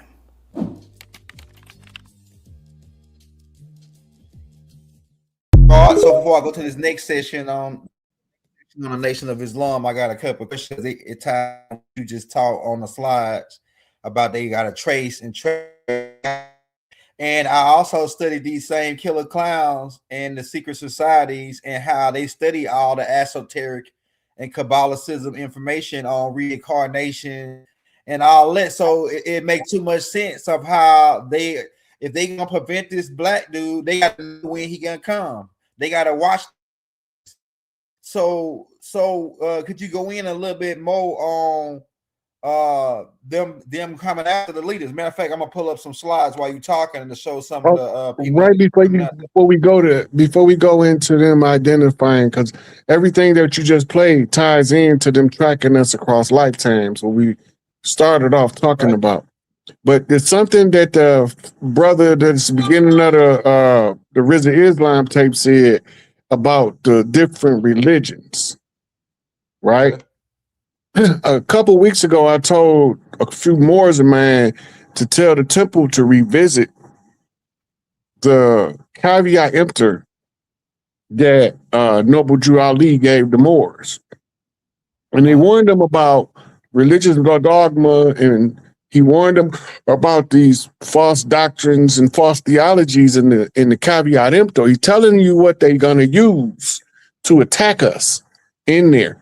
beware, buyer beware. Caveat emptor mean buyer beware.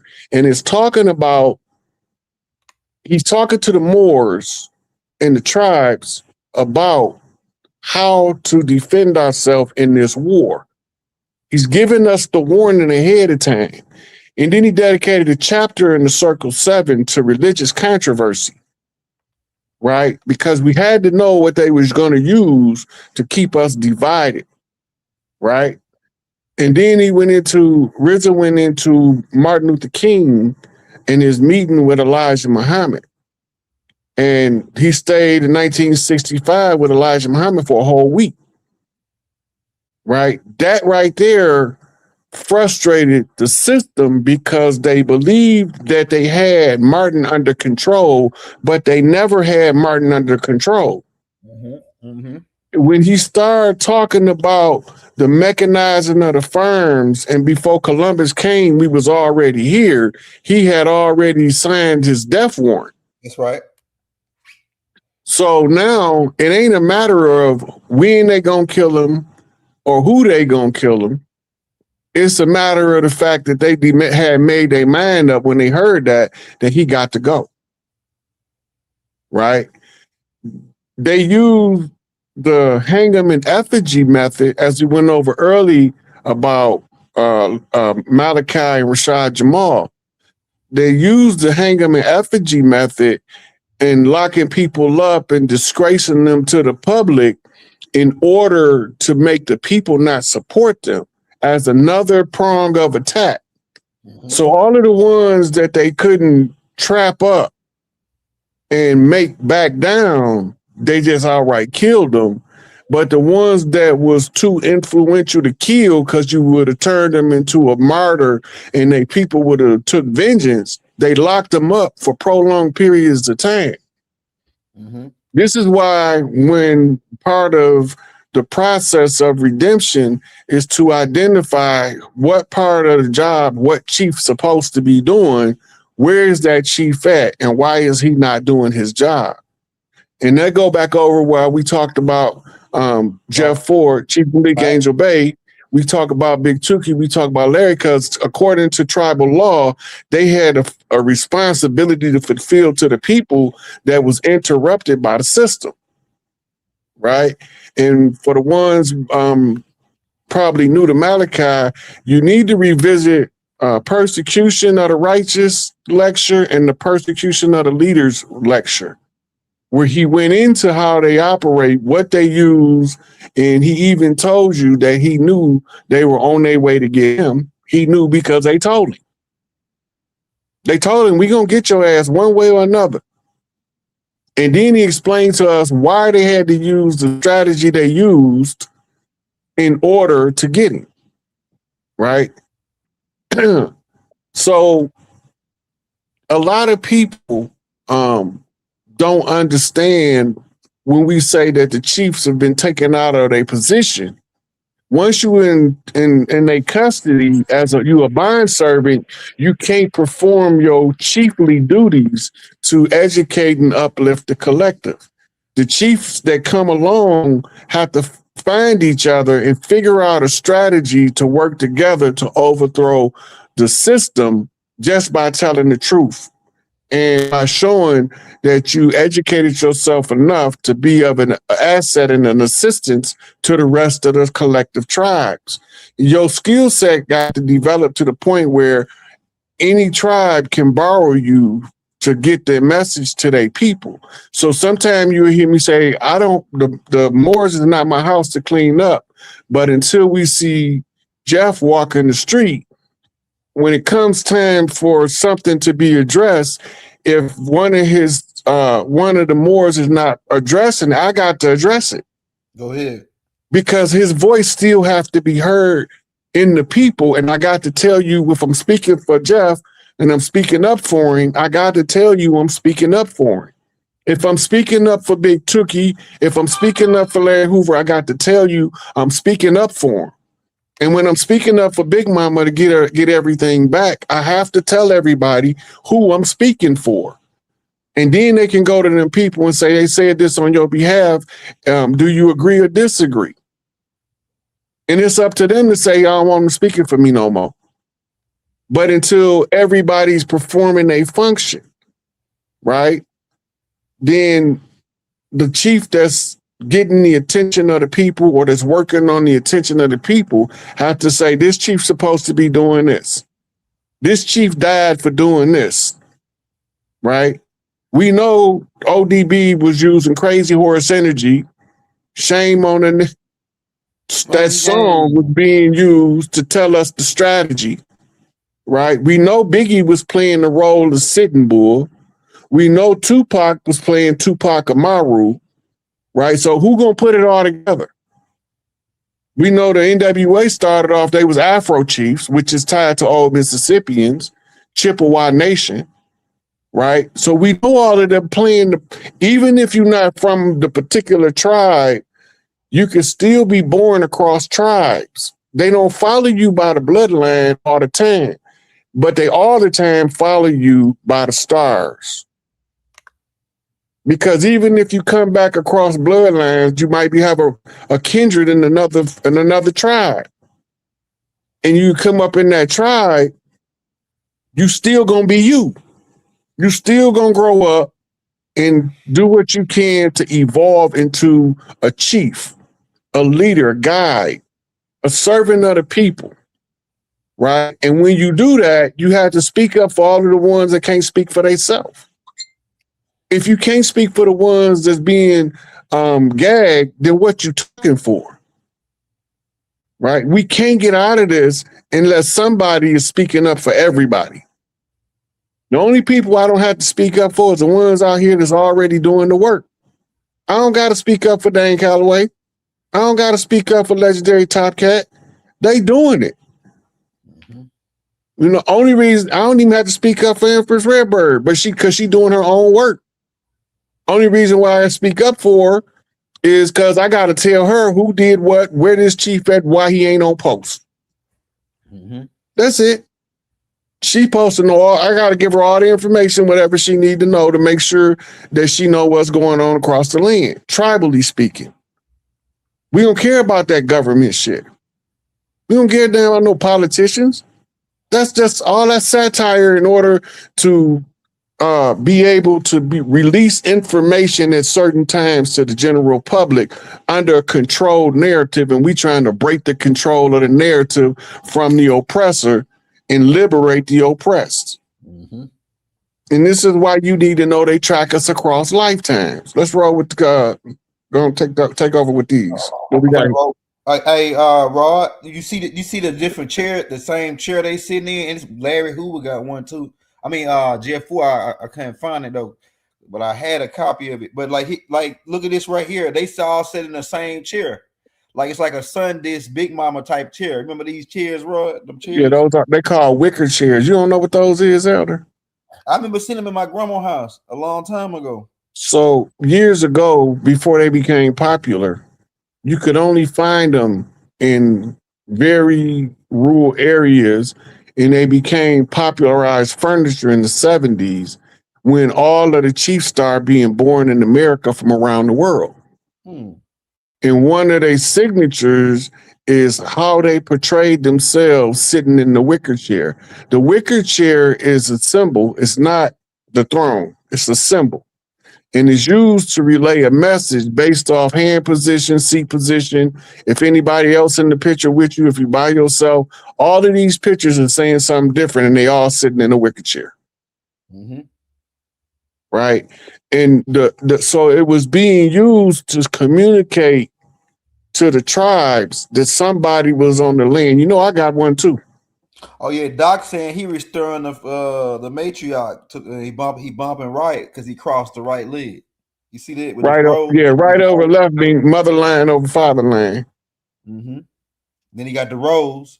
That's resurrection, restoration. Right.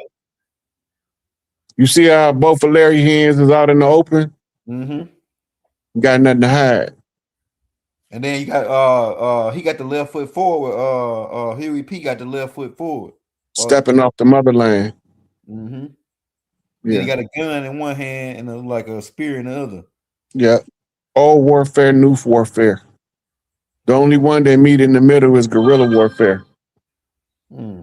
Interesting. I got one more picture. I need you to break down. I got a whole bunch of clips. We're gonna get to them clips, but I just want to get some of these. This right here. Okay. That's Big Took. Big Took was set up by the government by these same guys, man. These same guys that we've been going over. Remember, I gave for a reference when you researched the Big Tookie case. You researched Big Tookie and Geronimo Pratt case. Okay, yeah. I'm about to do that one. When you look at the MO, it's the same MO. And when you look up Jeff Ford case with the rocket launcher, you got to look what happened to Four Corner Hustler Prince Lowe on the West Side. Because he caught the informant trying to trick him into buying a rocket launcher, so it didn't work. So they left him in his car. They murdered him and threw him in the trunk. The government did that. There wasn't no gang violence. That was government. Right. Prince Lowe was he was a quintessential charismatic leader, and he had conflict resolution skills with the other leaders. That's the strongest and most powerful person to be in the leadership position, is the one that can garner truth between tribes and bring them together for a common good. They don't like that, right? They undermine them. If you start performing something that's beneficial to the tribes, they at your head. Hey, Rod, one more breakdown before we go to the slides.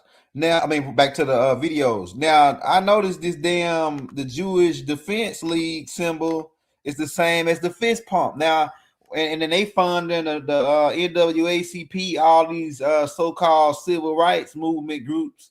The JDL funding them. So what? And then they go on with So what kind of setup was it, Rod? Okay, go back to Malachi. Dr. Malachi said they use our symbols against us. They invert them. Pull that black hand, black fist up, put it next to that one. All right, hold on. Let me do it. I gotta do it. Okay, let me go like right here. I gotta go both of them together side by side. You're gonna see them. It's called the mirror effect. I'm gonna do it. All right, hold on. There go one.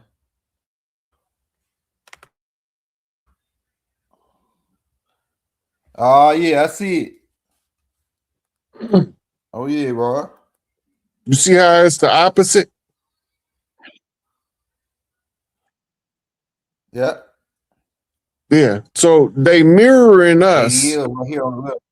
Yeah. So now, when you read Tupac file, Michael Jackson FBI file, Biggie Smalls FBI file, they was all having the JDL calling them and threatening them. Right, Easy. Yeah. Easy. They sent Jerry Heller to be the JDL's inside man. That's what I was gonna bring up. NWA when they came on, and Easy going to meet with the because this shit is all orchestrated. You know what I'm saying? The NWA. This is the war of the gods. Look at it like this. This is the easiest way for people that don't really understand to kind of grasp what's taking place. Right. In Revelations, it said there was a war in heaven. Satan and his angels fought Michael and his angels.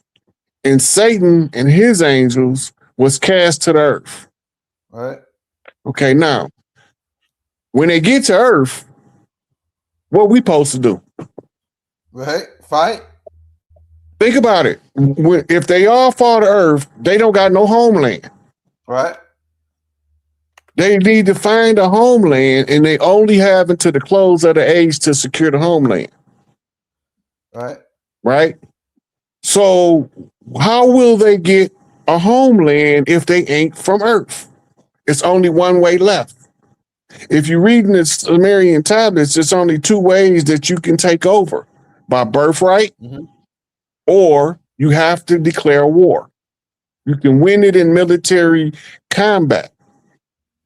So if they want Earth, right, they got kicked off Nibiru, they got kicked out of heaven, they landed on Earth, they don't got no homeland, and they got to the close of the age to win the war against the Earthborn. Earth has its own gods. They just so all happen to be women. Right. Tiamat, right. etc. Now, Miami. Because of the war, though, the women among the men that they choose have to find a warrior to match up to fight the so-called fallen gods. So the earth gods is now on Earth fighting against the gods that came from the sky. Right? Now, you have what's called hierarchies. In the hierarchy, you have what's called 3 sky chiefs, which is 3 high chiefs, represented by full regalia war bonnets. It's 3 main chiefs. In order to determine who these chiefs are, you have to know the 3 main regions of the land that the high chief is responsible for. Right? And those high chiefs have a set of hierarchies that when their rule is usurped, they have a means to call in a higher authority in order to enforce their rights without having to fight all of the people. Right? So they call in what they call the gods or the ancient ones. Right? They also are known as the titans of the earth. They also call mighty ones, but not the Genesis mighty ones.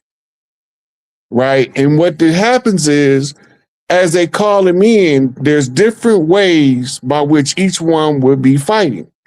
Strategy, balancing out skill sets. Well, the greatest of all victories is a victory by strategy alone. That means no war. Sometimes when the strategists come in, the war is already in swing. If the war is already at place, then the strategist's job now becomes, how do I navigate the greatest amount of benefit and the fastest resolution to the conflict and ending the combat, the war, right? So the strategist comes in and he comes in riding what's called the Mars energy. So what zodiac signs are governed by Mars? We know Scorpio is governed by Mars and Aries is governed by Mars. But Scorpio also had in the past 2 other planets it was governed by: Mercury, the messenger of the gods, and Pluto, the watchdog, the watcher at the outer gate. Right? Pluto is represented in the ancient culture as Anubis. Anubis is Chief Zolo. We call him DMX. Right? And so when DMX come, he's always going to follow the crown prince, the boy king. He follow him every time in every lifetime. But if we don't know that, we don't know what we're looking at when we see it. So when the boy king, King Tut energy, Tupac Amaru rise up, I know that if I'm looking at us play out our historical redemption process, I'm going to see 2 things. The 50 niggas is going to show up with the last one. And before the 50th show up, I have to see Zolo. I'm going to see Zolo before I see Big 50. Right? Now, Big 50 is when the crown prince is turning it over in the relay to the next in charge to secure what was his that he was being denied based on external forces. Now, translating that into basic slang, legal, everyday, Tupac came in to reclaim America. America wasn't ready. So for Tupac to let the next person in line know, which if you watch the Black Panther movie, you know it was the guerrilla chief. Then if you go back and watch Tupac and Big Stretch at the elementary school in California, and the little girl asked him what was going to take to get us out, and he said, I think it's going to take some guerrilla tactics, right? And when you understand that the gorilla knock is a hard knock, because the gorilla don't let go of his post because he got a gorilla grip, then you understand that all we waiting to see is Zolo, because Zolo is going to howl at the moon. When Zolo howl at the moon, he going to tell you, we not going anywhere. We right here. Bring it. And then when he get done howling at the moon, over the hill going to come a gorilla pounding his chest, talking about, hey, the love it, the underdogs on top. We gonna shine, baby, until my heart stop. Go ahead, envy me. I'm the new MVP, and I ain't going nowhere, so you should get to know me. Right? So the music is gonna tell it, the art gonna tell it, and then the politics gonna tell it.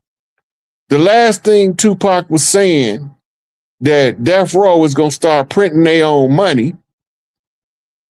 Go back to the interview at the California Love video. We getting so much money in a couple of years, going to be printing our own.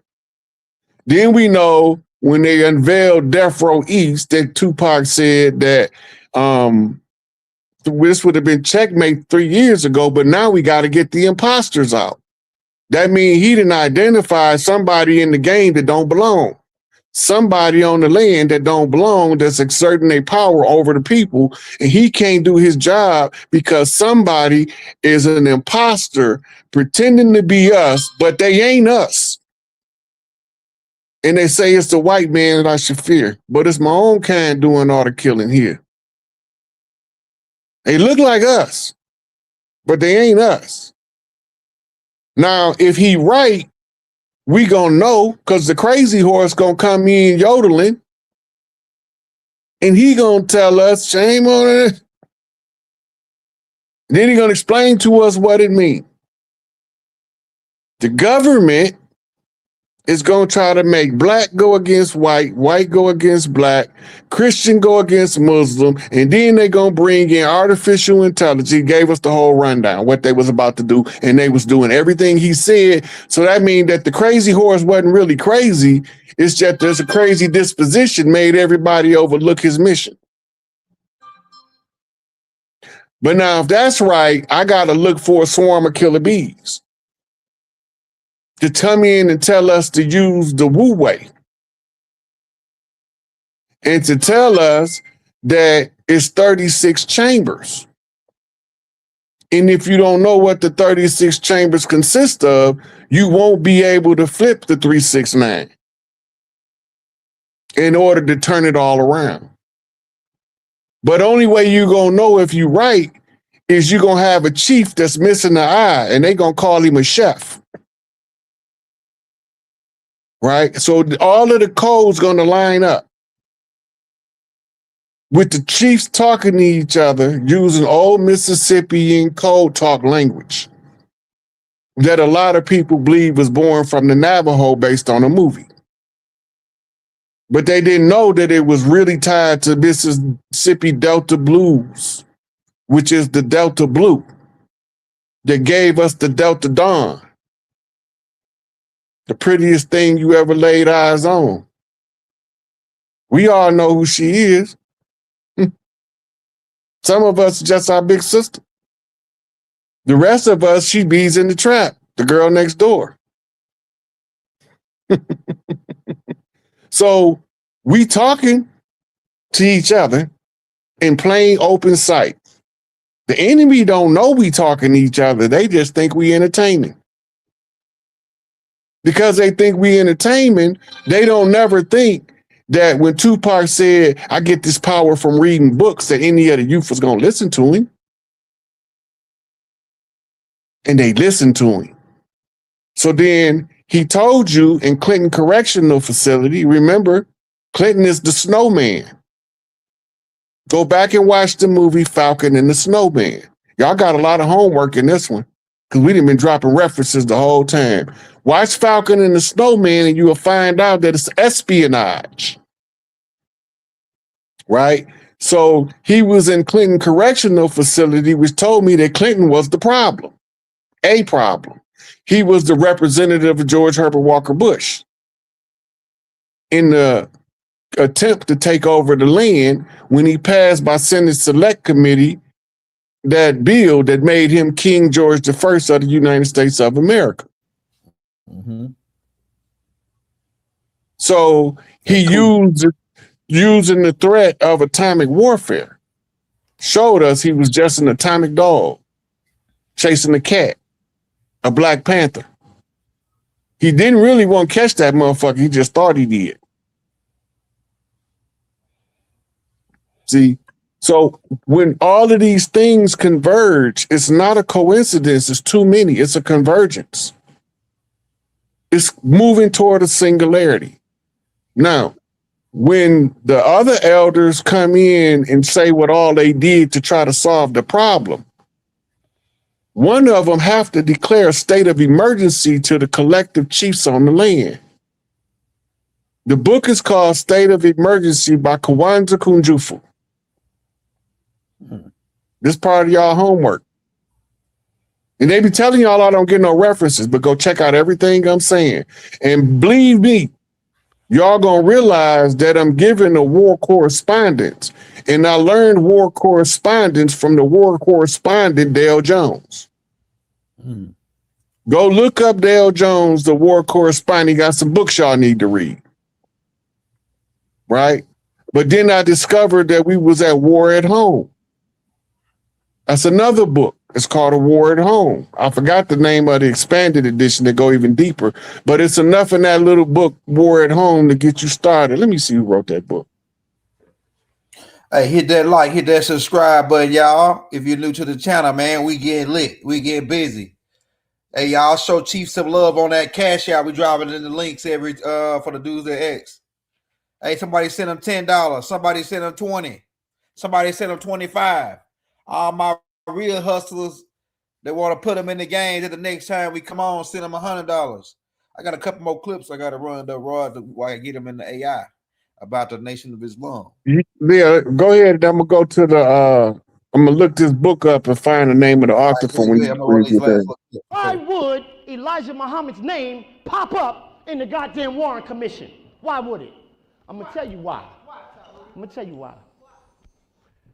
In this letter to Harris, it was reported that Gregory stated that the assassination of President Kennedy was masterminded by J. Edgar Hoover and H.L. Hunt. February 26, 1877 is the so-called birth date of Master Fard Muhammad, the same as the Shriners' birth date here in North America. Their birth date is February 6, 1877. Is that a coincidence? He's born February 26, 1877, and the Shriners are born February 6, 1877. Only thing they did was put the two there. First, that's H.L. Hunt. This guy right here is a billionaire. He's a Texas oil man, right? Elijah Muhammad was in bed with him along with the Ku Klux Klan. I know you're not going to take my word for it, but I got a surprise for you. I told you that the Jesuits created the Nation of Islam. Everybody thinks that the COINTELPRO was put here to dismantle the Nation of Islam, to bring about a smear campaign. No, it wasn't. The nigga's a Shriner, right? That is just the sword over Elijah Muhammad's head. You know why he was put there in place? Because the nation attracted the most militant black men in America. So the government set up the COINTELPRO so that it could monitor a black messiah rising up out of the nation. That's all it was. Okay, now let's make the connection to the Jesuit church. The Quran says, "Oh, you who believe, do not take the Jews and the Christians for friends. They are friends of each other, and whoever amongst you takes them for a friend, then surely he is one of them. Surely Allah does not guide him. You can clearly see. Look at goddamn Farrakhan sitting there with that lowly ass Jew. Now look over here. This one is very important. Y'all know who he is? That's Fletcher. Flegger, excuse me. Flegger, Jesuit order of the church. He's a Jesuit priest. I told you that the Jesuits created the Nation of Islam. That's what you said, Tahoe. Check it out. Let's connect these niggas. Check them out. There you go again, Farrakhan and Fletcher. Now look on this side of the fence. Who's that? Why he was put there in place? Because the nation attracted the most militant black men in America. So the government set up the COINTELPRO so that it could monitor a black messiah rising up out of the nation. That's all it was. Edgar Hoover was a Shriner. Everybody thinks that the COINTELPRO was put here to dismantle the Nation of Islam. That's good, Elder. To bring about a smear campaign. You just repeat the same thing. Yeah. Okay, now let's deal with a couple things. First of all, Father Flegger. He's a Catholic priest off the southeast side of Chicago. Father Flegger did a lot of work with our youth. And now, first of all, before I even get into this, I don't give a damn about damn priests if they wear a collar. Right. None of them. I don't like none of them because they all part of, and Father Flegger was one of the few who tried to organize the priests to get rid of the pedophiles. So that's the only reason why I got any semblance of respect for him. Okay. Right. He was trying in the internal workings of the priesthood. He was trying to and too many priests went against him. He almost got kicked out of the church.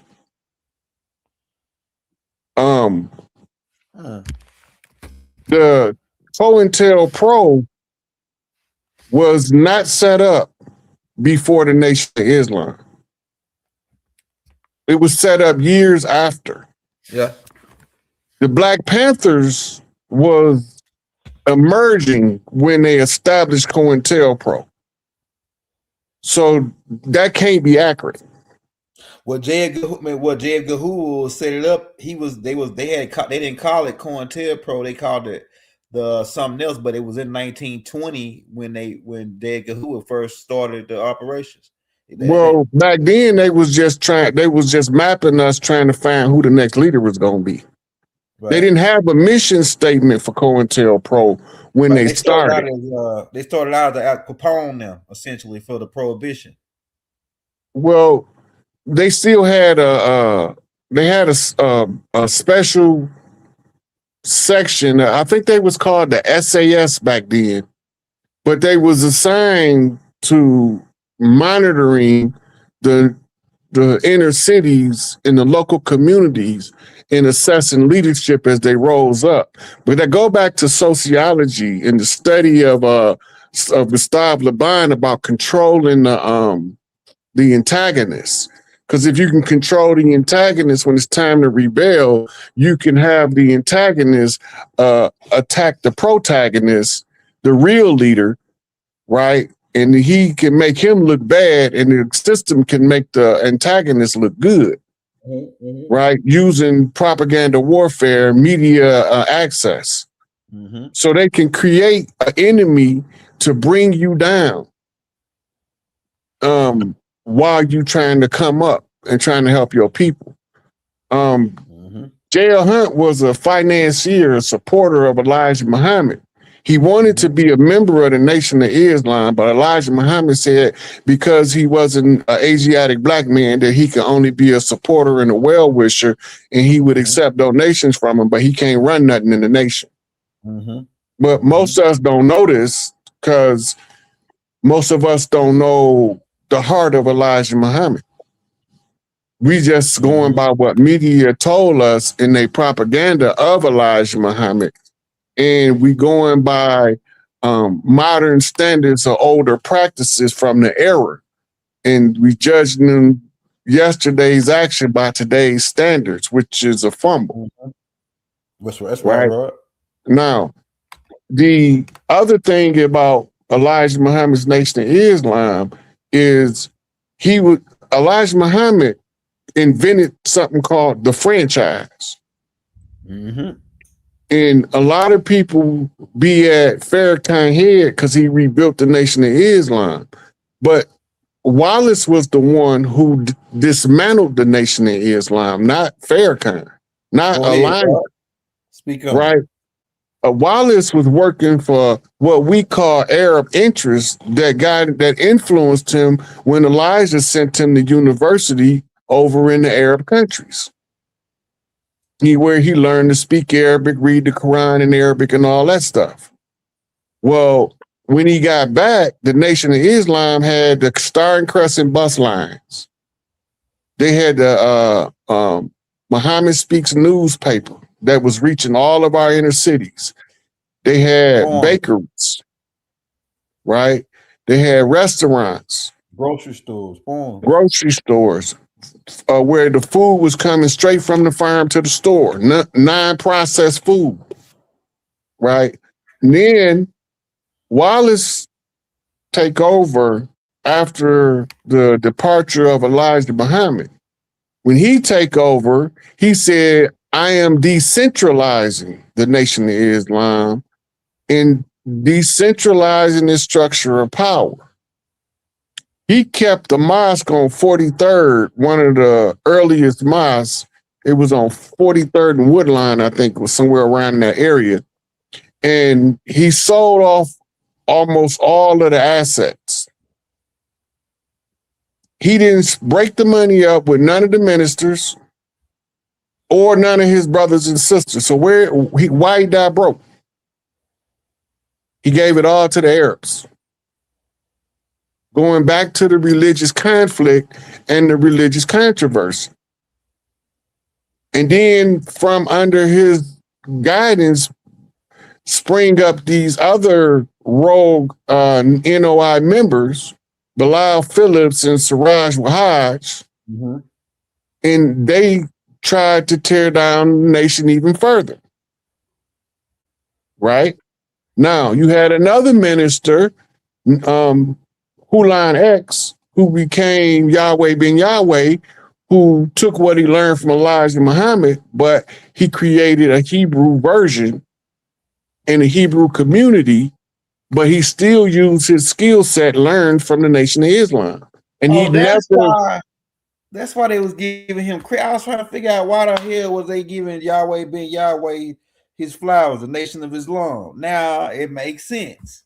The reason they was giving him his flowers is because when he left to build his own house, he didn't try to tear Elijah Muhammad's house down like a lot of the others.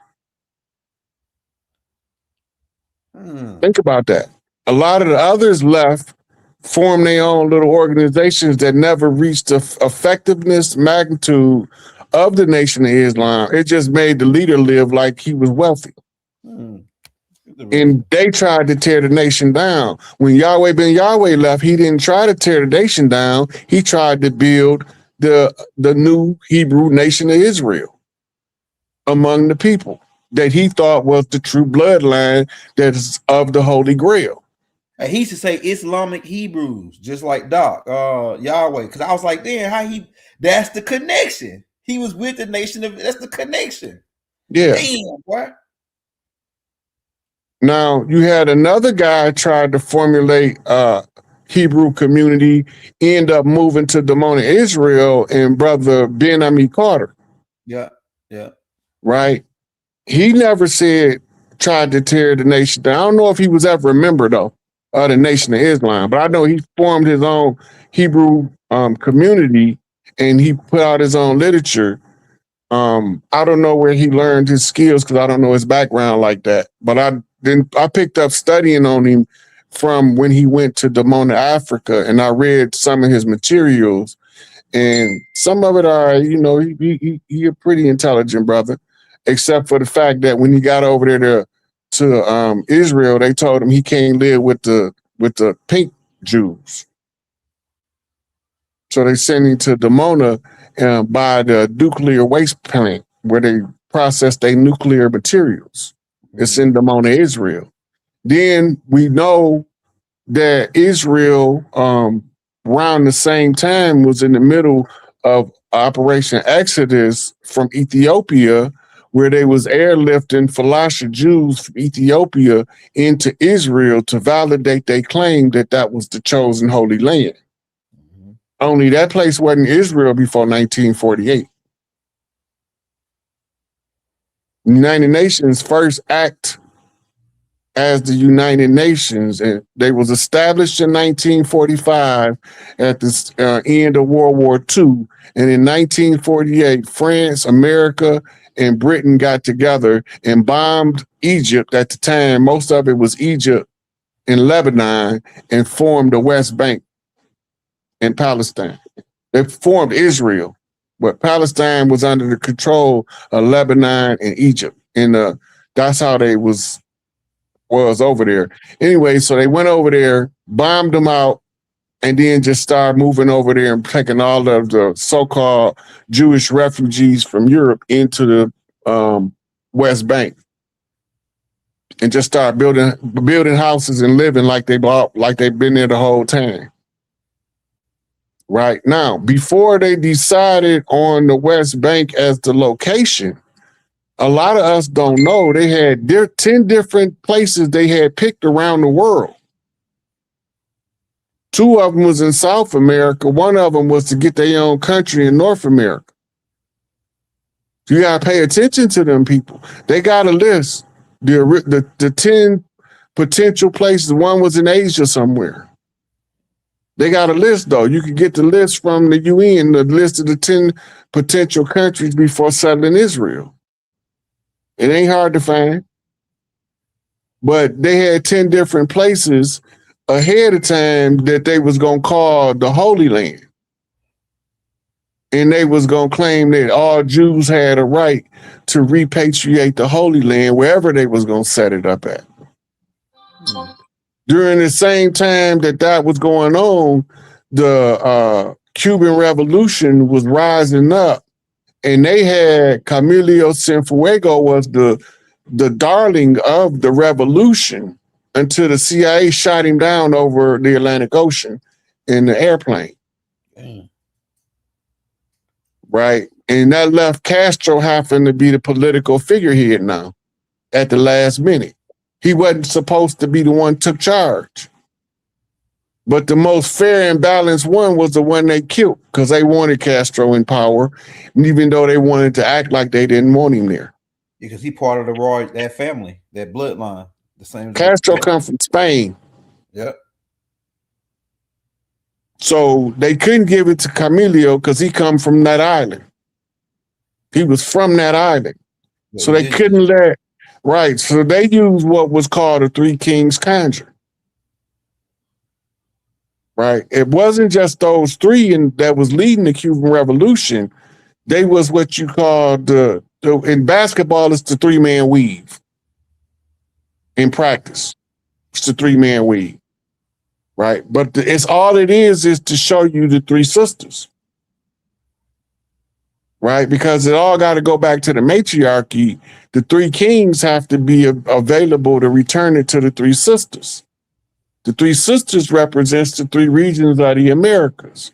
Appalachians to the Atlantic, Rockies to the Pacific, and in the middle, where Louisiana territory was the 3rd sister. It was the 3 regions, which gave 3 high chiefs. The 3 high chiefs that was supposed to be covering the 3 regions was Tukey, Larry, and Jeff. When all 3 of them is not in their proper place, then they have to call from their rank somebody else with some kind of skill set that all 3 of them can use. I didn't know I was making myself ready for this shit. That shit heavy. It's hard to hold. But the reality of it is Larry can farm me out to every tribe on the land to use my skill set. So he put me on the internet. To help us to understand that ain't no such thing as gangs.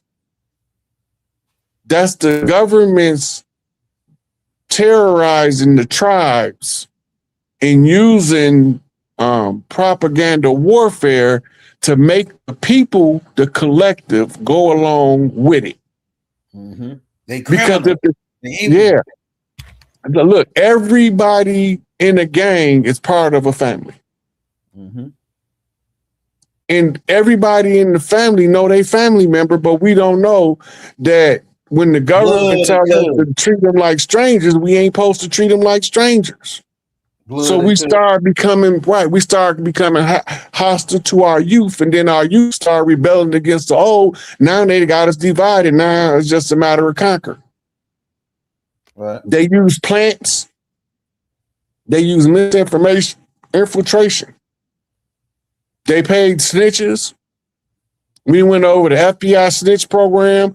We didn't went over the informant program. We went over all of that information to show the OGs how to educate the tribe so we can get back to our tribal structure. They follow us across lifetimes for a reason. But some of us, or one of us, gonna figure out how to get the mission accomplished in their face, and ain't shit they gonna be able to do about it but bow down when you come to my town, when you westward bound. Cause I ain't a hater like you, bow down to a player that's greater than you. They know it was coming. They knew it was coming. But they thought that they were smarter than God, and they thought that they can beat God with bullets. Mm-hmm. And I just kept checking my head the whole time, talking about you dumbasses.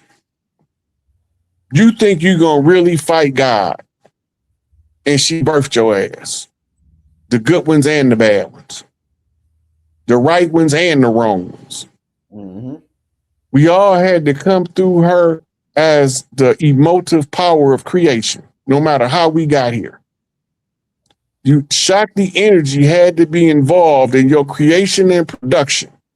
You can't get around dark matter. Dark matter is the prime of matter. The prime of matter is the prime mother. You can't escape her. If you try to go into outer space, you just go deeper into her uterus. Mm-hmm. So you can't escape her. No, whether you riding her as the waves, or whether you experiencing her as the particle. Can't escape mama. Can't get mama out the game. Mm-hmm. They told us that God created man out of nothing, but he needed man rib to make a woman. Mm-hmm. Why ain't just create out of nothing with his bad ass? Couldn't nothing be further from the truth. Because we have never seen it repeated that reproduction will require a man to pull a rib out and put it in the ground and produce a woman. Right. Planted like a seed. That's never happened, and nobody ever recorded that. But that one time in the Bible that a rib was used to make a woman. But we have recorded everybody on the planet came out of uterus. Right. They all came out the womb. Couldn't get here. That's the portal. That's the gate. That's the stargate that you're going to come through when you come back into the next lifetime across your crown star or your royal star, your key star that you're going to be the personified energy of, right? So now they know how to calculate, and they know how to facilitate a walk-in. A walk-in is an egregore that was created in the conjure circle in order, when they hypnotize a person, to switch them out. But we don't know that though, because we don't know the mechanics of what an egregore is, a thought form. We don't know the mechanics of hypnosis. And look up Dr. Estabrook's Master Hypnosis, because his work was a primary instrument in the MK Ultra mind control programs. And set up the sitcoms, like Martin Lawrence and the rest of them. They used his format to set up the sitcom. He was a master hypnotist. He was so good, they said, that he could implant an instruction for somebody on the other side of the world for 4 weeks from now in your psyche. You don't even know you carrying the message. Go meet the person, deliver the message. Don't know you delivered the message.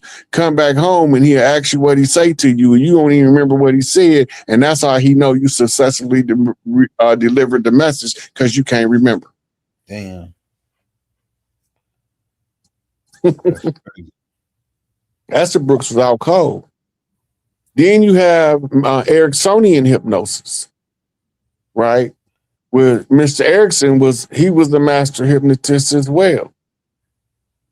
But it was discovered in modern practice from a guy named Franz Mesmer. Why they used to call it mesmerism before they called it hypnosis, where you get today's term mesmerized. Mesmerize and hypnotize is synonyms. So they use those sciences and they use the trauma to split the psyche of a would-be king. They spoil the oracle, the prince, by violating him and rupturing his root chakra. When his root chakra is ruptured, when he come on land, he's going to fall out with schizophrenia. It's going to be too much, overwhelming. Psyche's going to be fractured. All that stuff by design. Enlil's buck breaking. I wish I could pull that picture up and show you that picture where Enlil got a Frankenstein. I don't want to see it. I don't want to see it. You seen the picture? No, I probably seen it before. I don't want to see it though. I ain't interested. I think I showed you where Enlil had it. They had a dude that had a 6 foot long joint, man. And if you ain't want to talk, Enlil say, take him at Buster. That was Buster. Take him at back, Buster, to bust out his root chakra. And then I remember, like, I'm writing a book of Tammuz, but in that storyline, it's a storyline about Tahuti and Murdoch them when they call when you get crowned as a king. When Nana was crowning them people as kings, they had to call forth the semen. They called forth the semen, and if it came out of his mouth of his behind, he was unfit to rule. Yeah, you can't rule if you've been violated. That's why they having so much. Yeah. That's why they have so many cases of molestation to ruin the child. Yeah. The only reason why the girl loses heritability because her parents was derelicts if she gets molested. So and she would still continue to allow them in her cipher because she don't blame them for what was done to her unless it was one of them. But if the female child get molested, it's because of the parents. If the male child root chakra, they don't know if it's the fault of the parent. They don't know if it was consensual or not. Yeah. Hey man, well we about to get ready to get up out here. We're out 2 hours and 30 minutes in. This was good. This was a good breakdown right here. A real good break. I can't wait to do an AI on this. See what AI gonna do. Yeah. So we know the science that they use to track us from lifetime to lifetime. We know the family Bibles that they stole to get our lineages out of. They know from our family oral traditions the names of the key figures. They know from the time they've been here who they murdered under the pretenses of fighting the Indian wars. They knew who they murdered in Revolutionary War. They know who they massacred in the Black massacres. Now all they got to do is look for the leadership to return. They can use those death dates. The only thing they had to let us know is two things. Crispus Attucks was the first to die in the American Revolution. Why do they got to let us know that? That's called first blood of the righteous. The first sacrifice. That means that those was the ones who was on defense, which would classify it as civilly mortis. And the ones on attack would be free white persons in law. Chess game. They came they challenged, and we fucked them up. And that's all I got to say about that. Take us home, Mel. Yeah, it's forever cracking on the ops till they off our land, cuz it's forever cracking on them suckers. I ain't gonna never let up on them, Rod. I'm gonna be on them every day, all day, man. It's forever cracking on these suckers. That's how they was on us. Yeah, but on that note, yeah, free Larry Hoover, free Dr. Malachi Z. York, free the Air Rookie Jeff Ford. Let the three kings walk, man. We send divine love to all the matriarchs that's rising back on the land. We winning, y'all. I'm talking about big time. We landsliding these suckers, man. We landsliding these suckers. Yeah, man. Hey, shout out all the princes on the land. Man, divine love, one heart throughout the boundless universal all. Everybody send Rod some on a donation right now. We got the Cash App right there on the screen, y'all. And for my guys in London that was asking, we got the PayPal right there for you. They don't got the Cash App over there. They got the PayPal. So we got the PayPal up there. It's Skype 801 for my guys in London. And it's Skype 8 for the Cash App with the capital S, capital A that say Rod Hayes on there for y'all that was asking.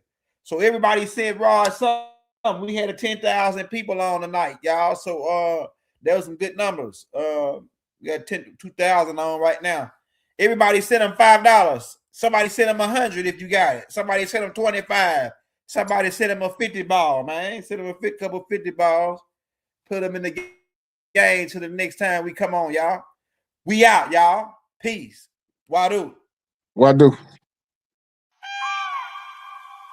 Never have it been made so clear.